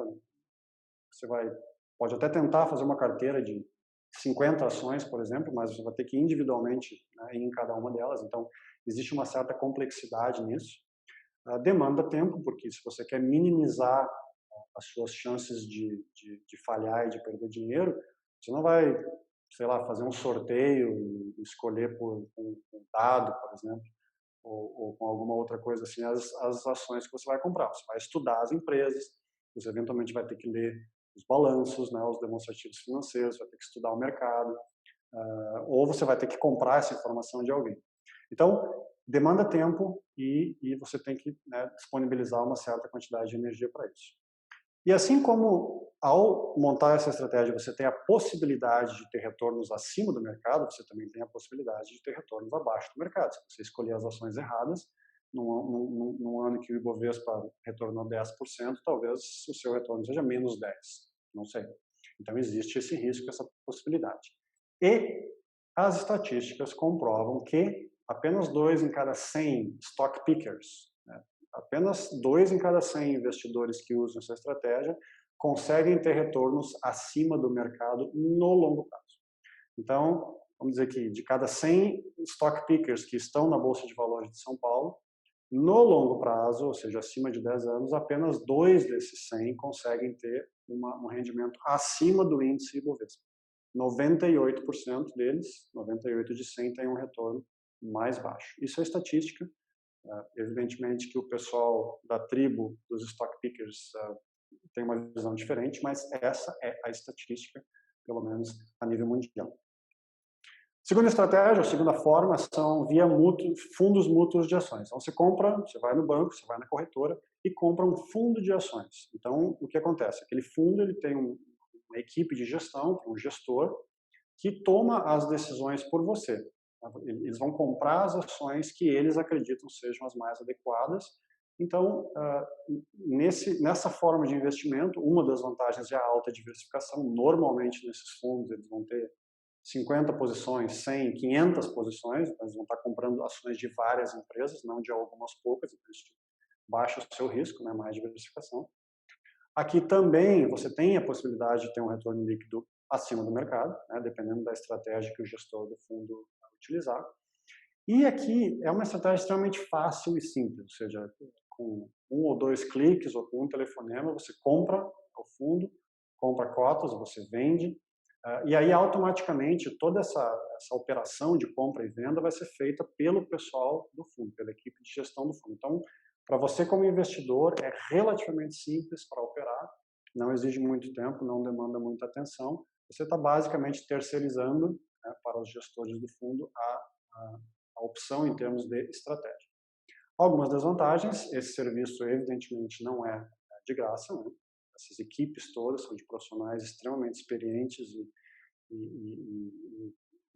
muito bem educados, então eles são caros, então os custos são elevados, né? A gente tem aí uma média de entre 1,5% e 3% ao ano na maioria dos fundos de ações, isso é bastante, a gente viu isso 2 semanas atrás. Você não tem quase nenhum controle sobre quais empresas que fazem parte do seu portfólio, isso é uma decisão do gestor do fundo. Alguns fundos eles são mais direcionados, tem fundos que investem apenas em empresas do setor de mineração, por exemplo. Existe algumas formas de direcionar um pouco, mas o seu controle é muito limitado. A decisão de comprar e vender não é sua, é do gestor do fundo. E, evidentemente, aqui também você tem a possibilidade, o risco de obter retornos abaixo do mercado. Estatísticas mostram que, no longo prazo, 5 em cada 100 fundos, no longo prazo, em um horizonte de mais de 15 anos, apenas 5 em cada 100 conseguem retornos acima do mercado. De novo, os vendedores de fundos de ações vão ter uma visão um pouco diferente, mas essa aqui é a estatística. Infelizmente, tá, de cada 100 fundos que estão no mercado, daqui a 15 anos, apenas 5 deles vão ter obtido um retorno maior do que os índices, do que o S&P 500, do que o Ibovespa, e etc. E o problema é que a gente não sabe quais são os 5 que vão retornar. Né? A gente muitas vezes tem, quando a gente vai comprar os fundos, né, obviamente uma das grandes argumentos de venda é a rentabilidade passada do fundo. Só que aquela rentabilidade passada, evidentemente, não é uma garantia. Então, a gente sabe que existe muito isso no mercado financeiro e, de novo, a estatística mostra que apenas 5 em cada 100 fundos de ações retornam mais do que o índice. E a terceira forma, então, são os fundos de índice ou os fundos ETF. Então, uma das vantagens, né, de investir num fundo que replica um índice, um fundo S&P 500 ou um fundo Ibovespa, por exemplo, em primeiro lugar é a alta diversificação. Por exemplo, se você estiver aplicando num fundo ETF Ibovespa, são lá 63 empresas que fazem parte do seu portfólio, então é extremamente diversificado. O custo é muito baixo, né? Os fundos ETF eles têm um custo aí de entre 0,05% e 0,05 a 0,5%. Eu não estou me enganando aqui, 0,05% comparado com 2,5% num fundo normal de ações. E como eu falei 2 semanas atrás, basicamente isso ocorre porque a forma de operação de um fundo ETF é muito simples, o custo de operação é muito simples. É basicamente um software. É um software de inteligência artificial que, quando recebe a sua ordem de compra, vai distribuir aquela ordem de compra proporcionalmente dentro das ações que fazem parte do índice. Então, não tem decisão para tomar. Não precisa ter todo aquele time de analistas financeiros para montar as melhores estratégias. É uma forma de operação muito simples e, por isso, que o custo de manutenção é tão baixo e isso acaba fazendo uma diferença muito grande. Desvantagens, evidentemente que existem desvantagens. Você não tem controle sobre as empresas que fazem parte do portfólio, certo? Então, se você comprar SP 500, vão ser aquelas 500 empresas que fizerem parte do índice. Você não tem a habilidade de dizer, olha, não quero empresa tal dentro do meu portfólio. Você não tem essa habilidade, vai ser exatamente igual ao índice que você está comprando. E você tem um limite, você nunca vai obter retornos superiores ao mercado. Então, mais uma vez, se você tem um ETF índice Bovespa, o seu retorno vai ser igual ao índice Bovespa. Não vai ser maior, mas também não vai ser menor. Então, você está colocando um certo limite dentro da sua possibilidade de retorno. Então, dentro da prerrogativa que eu tenho de estar aqui com vocês, eu acredito que essa aqui é, sem dúvida, uma das estratégias mais vencedoras em termos de investimento de ações dentro desse conceito que a gente está falando.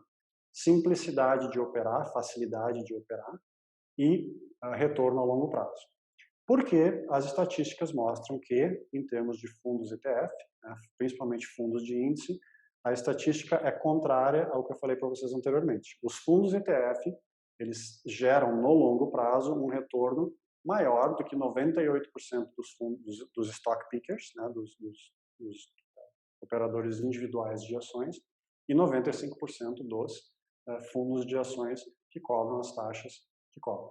Então, de novo, na minha opinião, essa aqui é uma estratégia extremamente simples, extremamente simplificada, extremamente fácil de ser implementada, e que, historicamente, mostra que vai lhe trazer retornos consideráveis, retornos de médios para elevados, com um custo muito baixo e com uma facilidade de operar. Então, eu particularmente, eu tenho mais ou menos 75% do meu portfólio em renda variável e desses 75%, todo o meu patrimônio de renda variável está em fundos ETF. Eu não tenho mais, já tive, não tenho mais nenhuma ação individual, eu não tenho nenhum fundo de ações mútuo. Todo o meu patrimônio está em fundos ETF, eu tenho 4 ou 5 fundos diferentes que eu invisto. Então, só para vocês entenderem um pouco que, como a gente fala em inglês, eu tenho skin in the game. O que eu estou falando para vocês aqui não é algo teórico para mim, que eu li e tal, não. Isso é o que eu pratico na minha vida, na minha experiência como investidor, porque realmente eu acredito que essa é uma estratégia que vai maximizar meu retorno a longo prazo e, ao mesmo tempo, vai me deixar tempo disponível para as outras coisas que eu quero fazer na minha vida. Agora, tem o seguinte, essa estratégia ela não é a estratégia mais divertida do mercado, ela não é a estratégia mais sexy que pode existir. Por exemplo, se eu estou numa roda, numa conversa e tal, entre amigos ou colegas, e esse assunto de investimento surge, eu nunca sou o centro das atenções, porque é uma estratégia que não é sexy. Eu invisto em índices, ou seja, não tem nada de sexy, não tem nada de sofisticado nisso. É chato, é uma estratégia totalmente chata, totalmente sem graça. É claro que aquele investidor que compra e vende e tal, e tem as informações, e faz opções, e faz travas e proteções e tal, é claro que esse é o centro das atenções numa conversa. Mas eu, ali no meu cantinho, humildemente, eu tenho entre 95% e 98% de chances de superar, em termos de rendimento a longo prazo, aquele amigo, aquele colega que faz toda essa estratégia. Então, como eu falei, dentro de um horizonte, uma estratégia de longo prazo, e dentro de uma ideia de minimizar o tempo, a atenção e a energia que eu tenho que dedicar à estratégia, na minha opinião, fundos de ETF são a melhor alternativa. Para ter um pouco mais de informações, tem um artigo no meu blog com todos os fundos de ETF disponíveis no mercado brasileiro, que são 16 ou 17, não são muitos, porque isso ainda é uma modalidade relativamente pouco desenvolvida, mas já existe várias opções, algumas muito boas. Então, ali vocês podem ter um pouco mais de informação sobre como funciona, porque a grande maioria das pessoas realmente não tem conhecimento dessa estratégia de investimento. E ali vocês podem, então, formar a opinião de vocês e tomar a decisão. De novo, não existe investimento que sirva para todo mundo, que seja correto para todo mundo, mas existem alguns perfis de investidores para os quais eu, mais uma vez, acredito que este é a melhor opção do mercado. Então, espero, de novo, mais uma vez, que eu tenha minimizado um pouco o medo ou o pânico que, eventualmente, algum de vocês tem em relação ao mercado de ações. Como falei, não é livre de riscos, não é livre de volatilidade, mas, se você tem um horizonte de longo prazo, e historicamente falando, o que não é garantia, mas lhe dá uma boa chance de maximizar os seus retornos líquidos e de fazer o seu bolo, o seu patrimônio crescer de forma substancial. Muito bem, vamos virar a página aqui e vamos para o capítulo da independência financeira.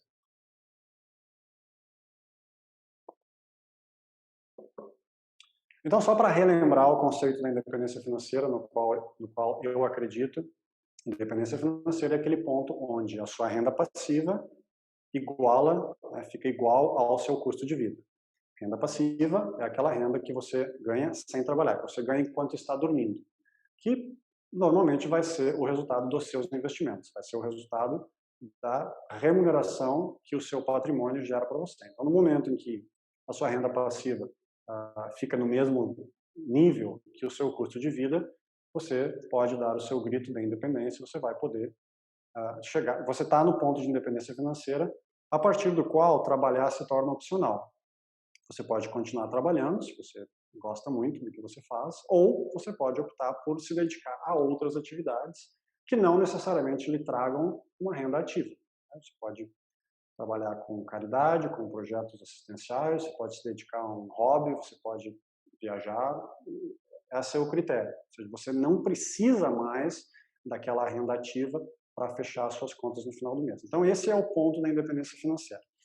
Mas, muita gente faz aquela pergunta, ok, quanto eu preciso ter para que a minha renda passiva chegue no meu custo de vida? Porque nessa equação aqui, se você já tem alguma forma de ferramenta de controle, você sabe o seu custo de vida, mas como é que você sabe o quanto de renda passiva você vai gerar? Então, é isso que nós vamos tentar falar, tentar responder. Essa é a pergunta que nós vamos tentar responder nesses próximos slides. Então, como projetar o tamanho da sua renda passiva e qual é o tamanho que o seu patrimônio tem que ter para que você tenha aquele nível de renda passiva que, mais uma vez, sirva para cobrir o seu custo de vida. Então, no método tradicional, principalmente num horizonte aí de 10 anos atrás, aqui no Brasil, né, de altos juros, onde não havia basicamente a necessidade da gente investir em renda variável, a gente investia em renda fixa e gerava ali retornos de 15%, 17%, e mesmo que a inflação fosse um pouquinho alta, o retorno líquido era muito alto. Então, era relativamente fácil de calcular.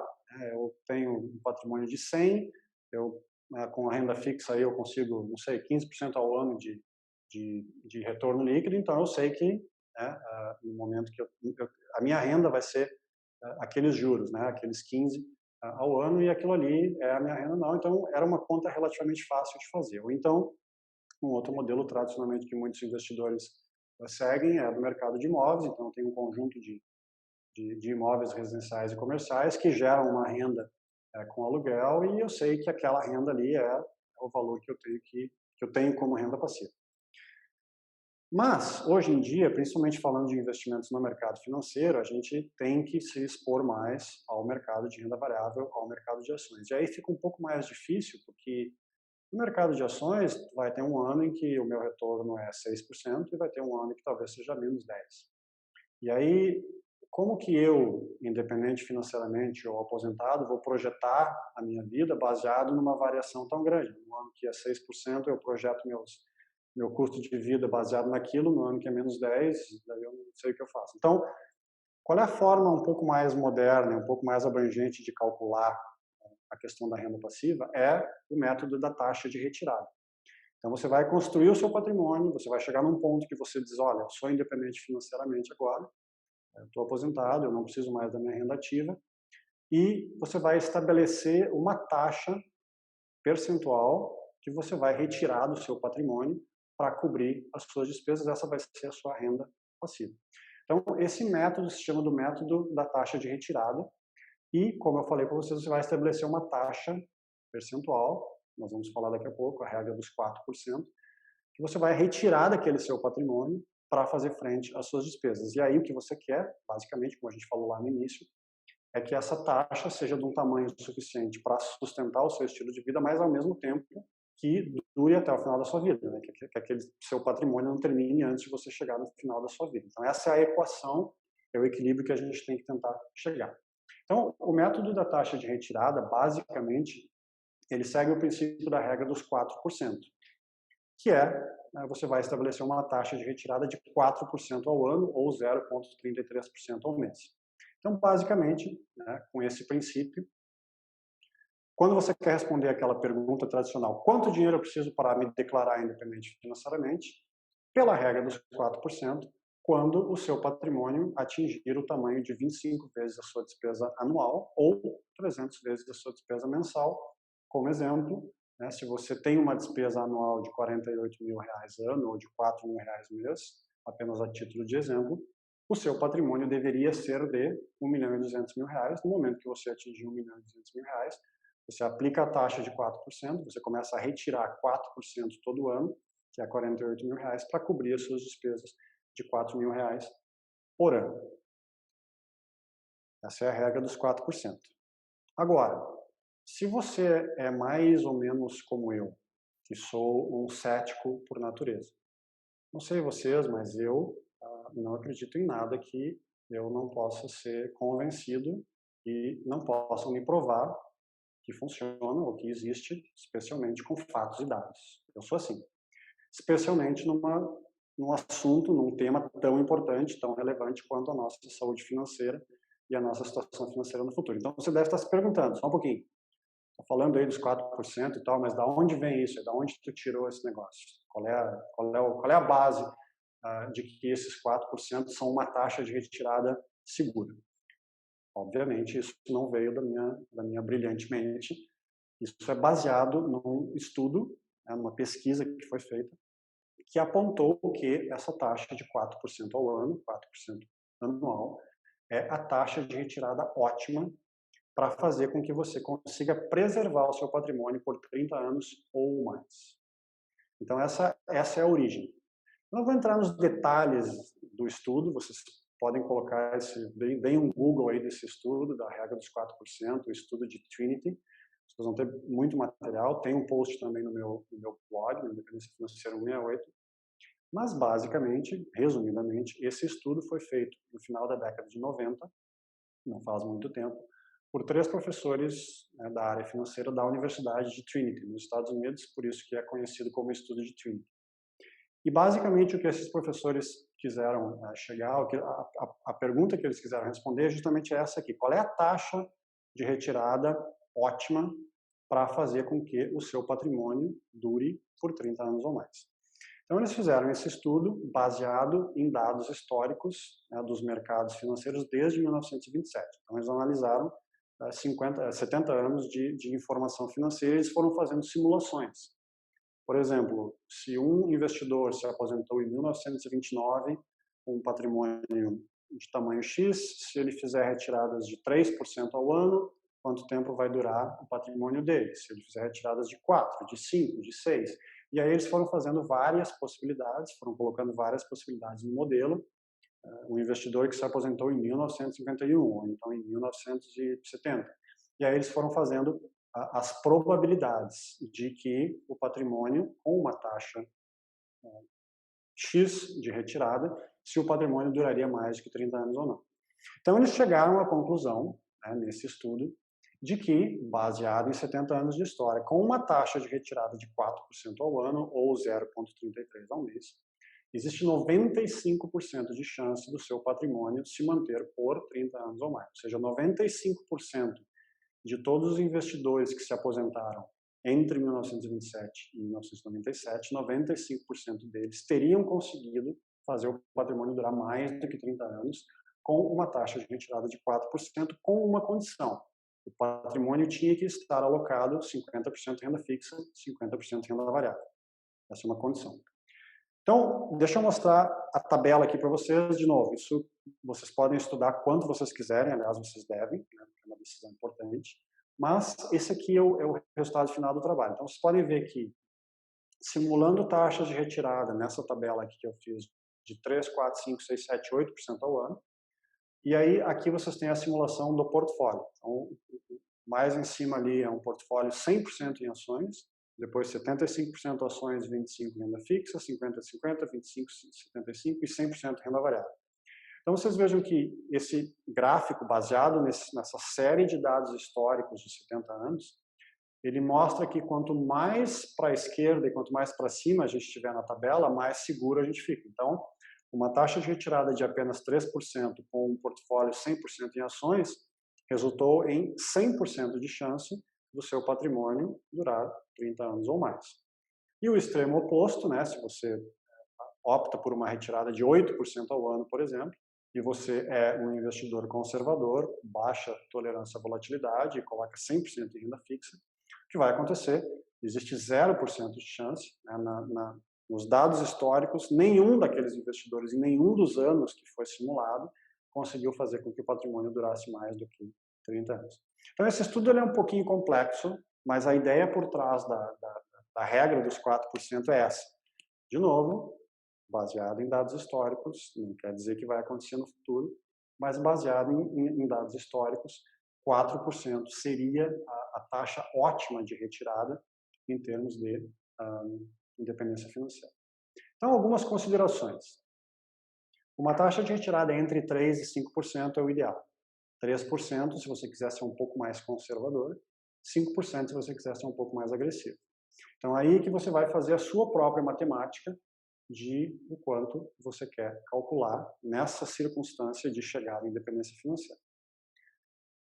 Um detalhe, esse estudo foi feito, né, com aquelas simulações de portfólio num momento de taxas de juro mais altas. Então, naquele momento, um portfólio de 50% renda fixa, 50% variável gerou uma certa remuneração, um certo retorno que, pelo que nós estamos vivendo hoje e pela projeção para os próximos anos, não é a realidade.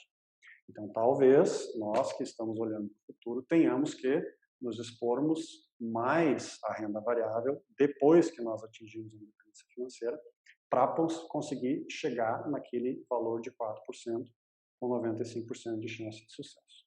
Então, esse é o estudo de Trinity e essa aqui é a minha tentativa de responder para vocês a pergunta: quanto dinheiro eu preciso para me aposentar? Eu, particularmente, acredito que se a gente usar uma taxa de 4%, a gente não vai errar, né? E, de novo, se a gente quiser ser um pouco mais conservador, a gente pode fazer o cálculo com 3%, um pouco mais agressivo 5%, e aí tudo é uma questão de qual é o tamanho do nosso custo de vida. Quanto maior for o nosso custo de vida desejado, maior vai ter que ser o patrimônio e a maior vai ter que ser a taxa de retirada. Então, essas três variáveis da equação é o que realmente a gente tem que calcular no momento que a gente está projetando essa questão da aposentadoria ou da independência financeira. Muito bem, indo para finalmente, eu quero só trazer um tema aqui importante, que é a diversificação, o princípio da diversificação. Então, a gente sabe que a gente, enquanto investidor, a gente não deveria colocar todos os nossos ovos na mesma cesta, porque isso aumenta o nosso risco. Ou seja, a gente fica muito exposto ao risco inerente de qualquer mercado se a gente está numa cesta só. Então, existe três tipos de diversificação. Existe a diversificação por classes de ativo, que a gente conversou aí, diversificar entre renda variável, entre renda fixa, diversificar dentro dos instrumentos de investimento. Ao invés de comprar uma ação de uma empresa, eu vou comprar de várias. Daqui a pouco, ao invés de comprar um tipo de título de renda fixa, eu vou comprar alguns diferentes. Então, isso é relativamente fácil e relativamente óbvio. Existe também a diversificação de moeda, falamos sobre isso na semana passada, 2 semanas atrás. Se todo o meu patrimônio está apenas em uma moeda, evidentemente que as flutuações, a valorização e desvalorização daquela moeda vão me afetar e eu estou mais exposto ao risco. Mas tem uma terceira diversificação aqui que eu quero chamar a atenção de vocês, que, na minha opinião, é extremamente importante, que é a diversificação geográfica. Então, e essa diversificação, ela é tanto em termos de patrimônio, de portfólio, de investimento, quanto em termos de renda ativa. O que eu quero dizer com isso? Vamos dar um exemplo. Vamos dizer que eu estou aqui, Otávio, baseado no Brasil, eu tenho um emprego, eu trabalho para uma corporação. Vamos dar como exemplo a Ambev, a multinacional de cervejas e de bebidas. Eu sou funcionário da Ambev, tenho um salário, minha renda ativa provém da Ambev, em termos de salário e de bonificação. E eu, enquanto investidor, né, tenho uma taxa de poupança, estou organizado, e eu invisto em títulos do Tesouro brasileiro, renda fixa, e invisto na Bovespa.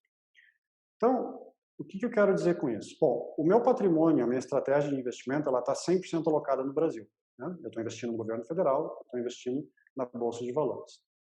Mas a minha renda ativa, ela também está 100% exposta ao Brasil.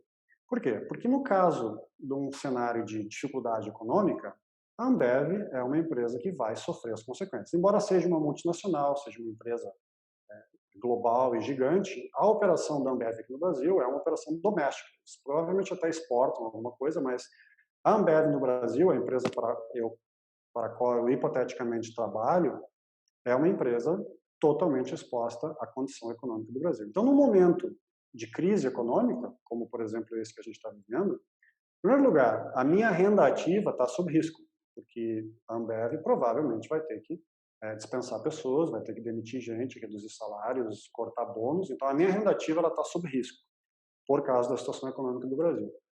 E o meu patrimônio também, porque, como eu falei antes, a minha exposição aqui, tanto em termos de investimento quanto em termos da minha renda, ela é 100% num país. E isso, em termos de investimento, não é o ideal. Eu tenho que procurar diversificar, globalmente falando, porque a gente sabe que as economias, né, e os setores econômicos, eles não andam totalmente juntos. Nós temos um exemplo muito típico agora. O mundo inteiro está em crise. Sim, mas a gente sabe que alguns países vão se recuperar mais rápido do que outros, ou já estão se recuperando mais rapidamente do que outros. Infelizmente, por tudo que a gente está vendo, uma conjunção de fatores, a gente vê que o Brasil é um dos países no mundo que mais vai sentir o impacto econômico dessa crise, dessa pandemia que a gente está vivendo, por uma combinação de diversas coisas que a gente não precisa tratar. Uma prova disso é que o real, dentre uma cesta de moedas de países emergentes, teve a maior desvalorização nos últimos 3 meses. O real desvalorizou 45% nos últimos 3 meses. Nenhuma moeda de país emergente teve uma desvalorização tão violenta. E isso é uma consequência da percepção do mercado, né, de que o Brasil vai sofrer mais as consequências econômicas da pandemia do que os outros países. Então, mais uma vez, se você está 100% no Brasil, tanto em termos de renda quanto em termos de portfólio, existe uma tendência de que, né, a sua situação vai ser muito mais afetada do que se você estivesse exposto a outros mercados. Então, se você está no exterior, você, né, já tem essa possibilidade de diversificação, perfeito. Mas se você está no Brasil, existem basicamente 4 formas de nós, cidadãos baseados no Brasil, investirmos no exterior. Só para deixar claro, todas elas formas legais. Tá? Não estou falando de nenhuma sacanagem, não estou falando de colocar dinheiro em mala, na cueca, não é isso. São formas legais de investimento no exterior, que nos últimos 10 ou 15 anos foram ficando cada vez mais fáceis. Há 15 anos atrás era muito difícil investir no exterior a partir do Brasil, mas à medida que o Brasil foi se integrando aos mercados globais, as coisas foram ficando um pouco mais abertas e um pouco mais fáceis.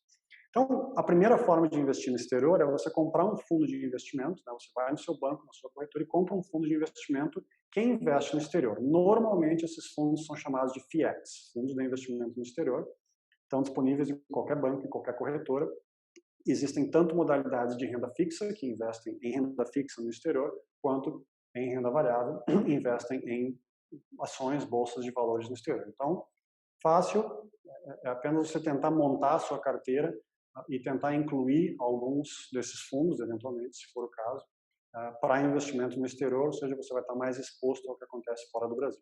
A segunda forma são os BDRs, que são os Brazilian Depositary Receipts, que basicamente são, você enquanto investidor tem a oportunidade de, na B3, na Bolsa de Valores do Brasil, comprar ações de empresas internacionais. Você pode comprar ações da Apple, pode comprar ações da Google, da Microsoft, da Coca-Cola, que estão listadas na Bolsa de São Paulo. Não é bem assim, é um pouquinho diferente, não é que elas estão listadas, mas isso não importa. O que importa é que, enquanto investidor, você tem essa oportunidade. O único detalhe aqui é que ainda as BDRs apenas são acessíveis àqueles investidores que a Receita Federal qualifica como qualificados, que são os que têm patrimônio líquido de R$1 milhão ou mais. Não é esse o seu caso. essa opção não vai estar disponível. Uma terceira opção é comprar ETFs de índices do exterior na Bovespa.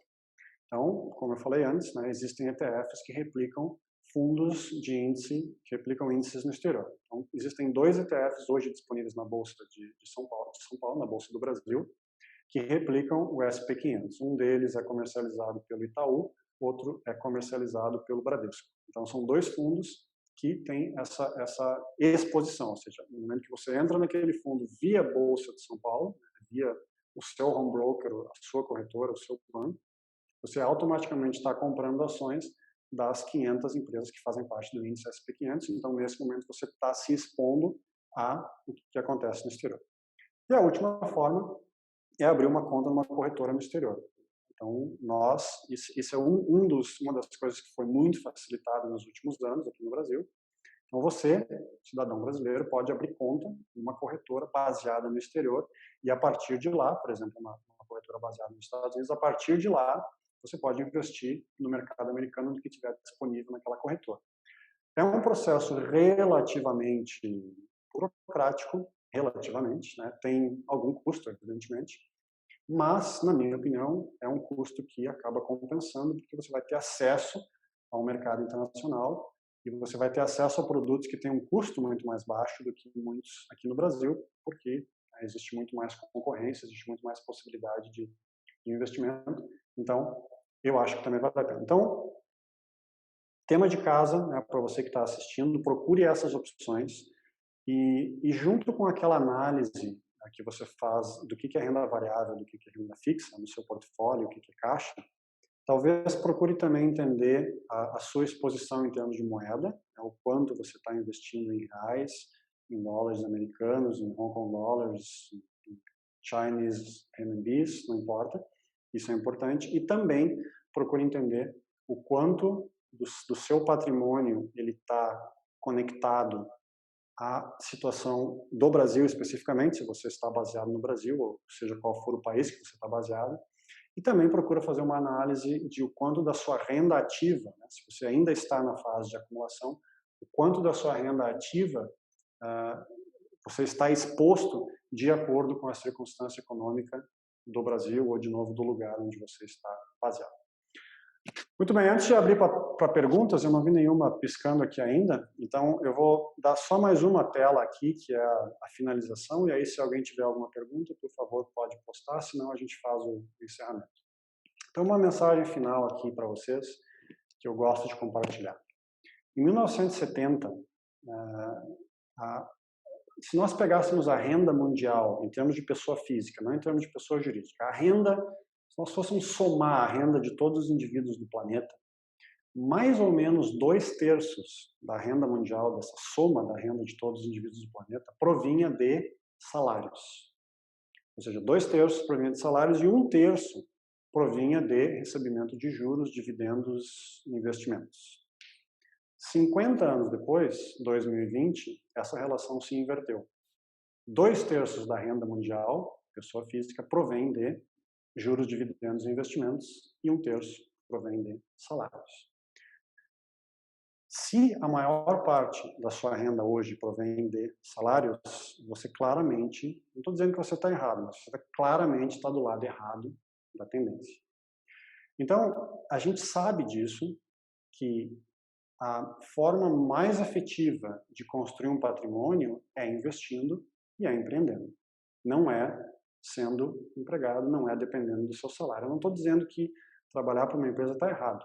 Eu trabalhei numa corporação por muito tempo e foi extremamente importante na minha condição financeira. Mas o que eu quero dizer é que se você está trabalhando numa corporação, existe toda uma sensação de segurança, né, de estabilidade, mas a gente sabe que o seu potencial de construir um patrimônio de forma substancial não vai vir daquele salário. Vai vir de oportunidades que você buscar em termos de empreender, em termos de montar negócios, que você pode participar ou não, e de investir. Então, eu acho que isso faz parte, né, da mensagem de tudo isso que a gente tem falado aí nas últimas semanas, de educação financeira, de que o empreendedorismo e o investimento são as suas oportunidades efetivas de construir um patrimônio, que não são coisas excludentes. Você pode estar trabalhando para uma corporação, recebendo o seu salário, a sua renda ativa, mas ao mesmo tempo você pode estar investindo uma parte do seu tempo em criar outras coisas, em se educar mais em termos de investimento e em investir o seu patrimônio para que você possa realmente multiplicar ele e, finalmente, em algum momento da sua trajetória, você possa chegar no ponto de independência financeira, que, na minha visão, é o objetivo de tudo isso que a gente tem falado. Muito bem, deixa eu tirar a tela aqui. A gente tem algumas coisas aqui no chat. Deixa eu maximizar.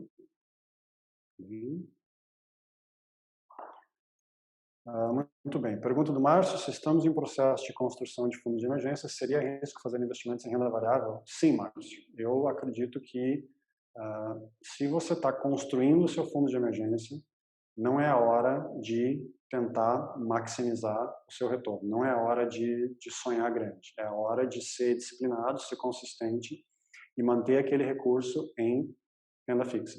Porque o fundo de emergência, como a gente fala, ele tem que ter duas características. Ele tem que ser líquido, ou seja, ele tem que ser acessível na hora que você precisar, e ele tem que ser pouco volátil, ou seja, se você vai colocar o seu fundo de emergência na renda variável, existe a chance de que quando você precisar do dinheiro, vai ser um momento de crise, que o seu dinheiro evaporou, diminuiu 50%. E não é isso que a gente quer no fundo de emergência. Então, eu não sou muito flexível nessa área. Fundo de emergência, até que você tenha o seu fundo de emergência, que é de 6 a 24 meses, renda fixa, concentra na taxa de poupança, concentra em tentar gerar cada vez mais superávites, justamente para poder chegar logo no ponto que é necessário para o fundo de emergência. E aí depois, sim, a partir desse momento, aí sim, aí você começa a investir o que tiver além do fundo de emergência na renda variável, na busca de uma maximização do retorno, com uma exposição maior ao risco e à volatilidade. Pergunta do meu amigo Pablo: Otávio, quantos ETFs estão desconectados dos resultados reais da economia? Indicadores como o crescimento do PIB, desemprego, têm relação direta ou próxima aos resultados desse ETF? E a pergunta do Maurício: a rápida recuperação dos mercados de capitais tem te surpreendido? Elas estão conectadas às duas perguntas, tá? Existiu em 2007, 2008 um fenômeno que se chama a inflação dos ativos. 2007, 2008 e 2009, a grande maioria dos bancos centrais do mundo inundou a economia com dinheiro. Ou seja, os governos, na reação à crise, saíram imprimindo dinheiro e eles inundaram o mercado com dinheiro, seja comprando títulos, seja fazendo programas de distribuição de renda direta.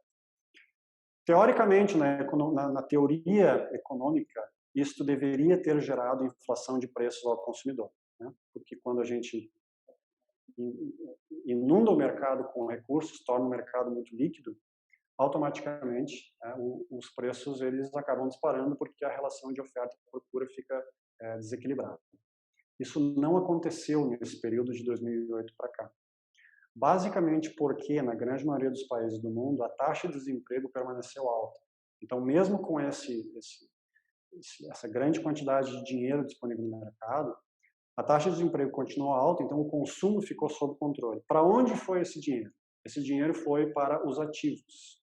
Esse dinheiro foi para a construção de patrimônio. Ele foi para o mercado de ações, ele foi para o mercado de títulos de renda fixa, foi para o mercado de imóveis. Então, isso explica, em parte, essa grande valorização no mercado financeiro como um todo nos últimos 10 anos. Esse dinheiro ele não foi para o consumo, ele acabou indo para o mercado financeiro. É bem provável que é isso que está acontecendo de novo, porque a estratégia que os bancos centrais estão utilizando é exatamente a mesma. Os governos e os bancos centrais estão inundando o mercado com dinheiro.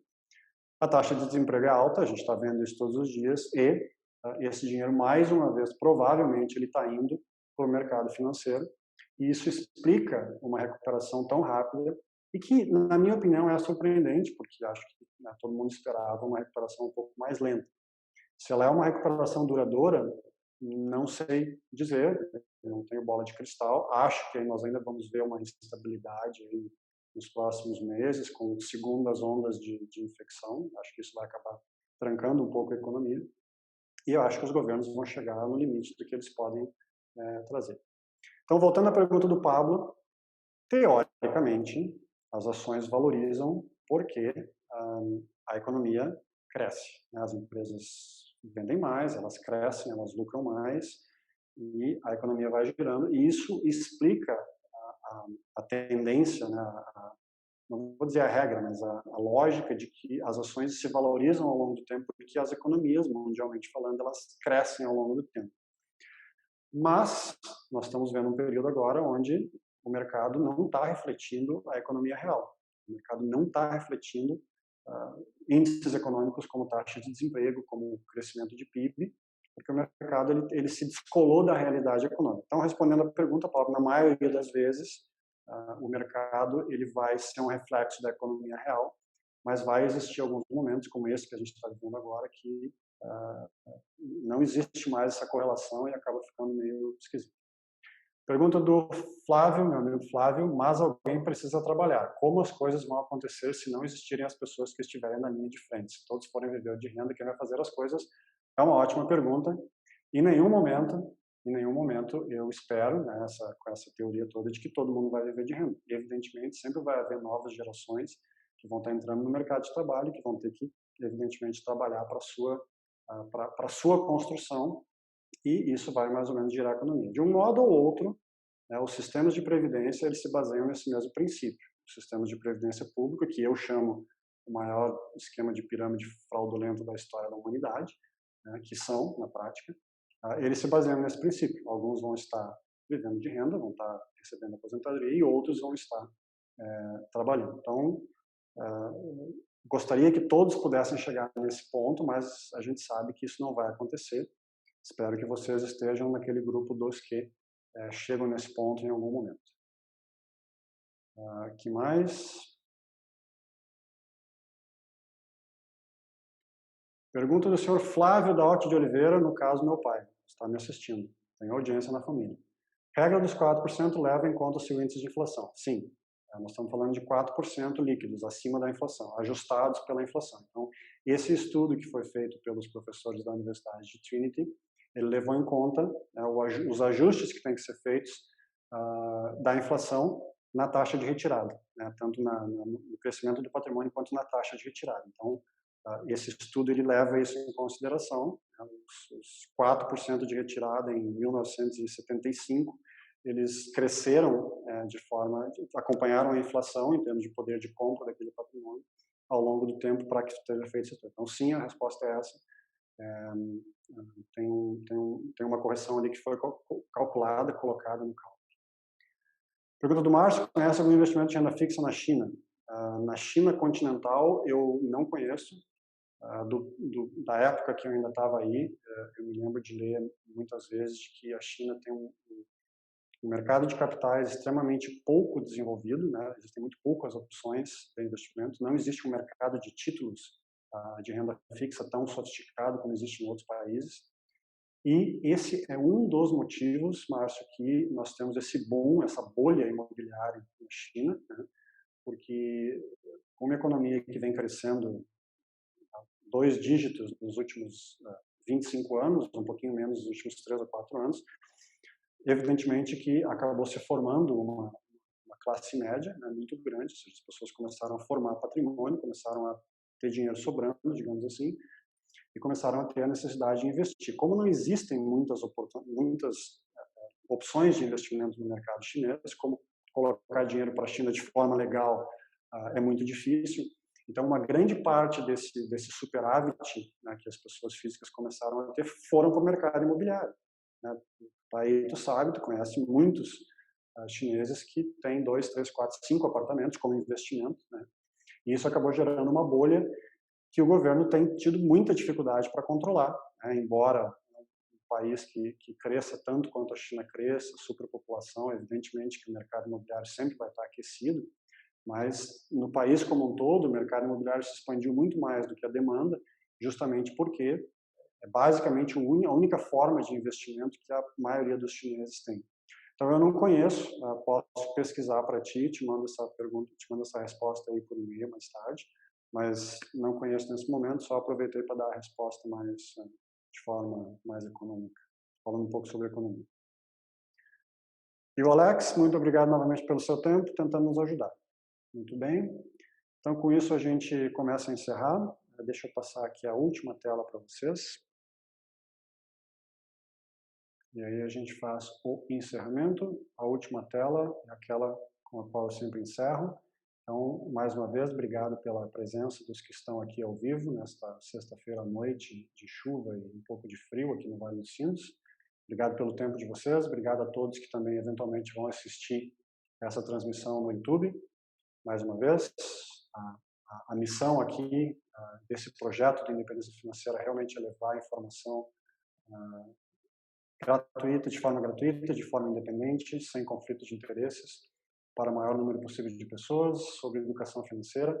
E, para isso, é muito importante que vocês divulguem a mensagem. Quanto mais pessoas acessarem o blog, lerem os artigos, quanto mais pessoas curtirem ou seguirem ou assinarem os canais, principalmente no Facebook, no Instagram e no YouTube, mais essa mensagem vai crescer e vai atingir mais pessoas. Então, se você ainda não assina alguns dos meus canais nas mídias sociais, por favor, faça. Dê um like nos meus posts, escreva alguma coisa nos comentários, porque os algoritmos das plataformas de mídia social funcionam dessa maneira. Quanto mais audiência tem, mais prioridade eles são colocados e mais pessoas têm a oportunidade de ver esse material. Compartilhe com seus amigos, né? Como eu sempre digo, todo mundo tem aquele cunhado que está sempre endividado, pedindo dinheiro emprestado, pé no saco. Então, manda a informação para aquele cunhado. Realmente, a ideia aqui é manter essa geração de conteúdo. Então, essa série que a gente fez, foram 3 módulos, mais aquele módulo inicial lá em abril. Então, fiquem atentos, mais atividades, mais conteúdos como esse vão continuar sendo gerados e vocês vão ficar sabendo pelos e-mails, vocês que estão na minha newsletter, quem não está, assine. E fiquem atentos, mais uma vez, principalmente às minhas contas do Facebook, YouTube e Instagram. Muito obrigado a todos, boa noite e mantemos contato. Valeu!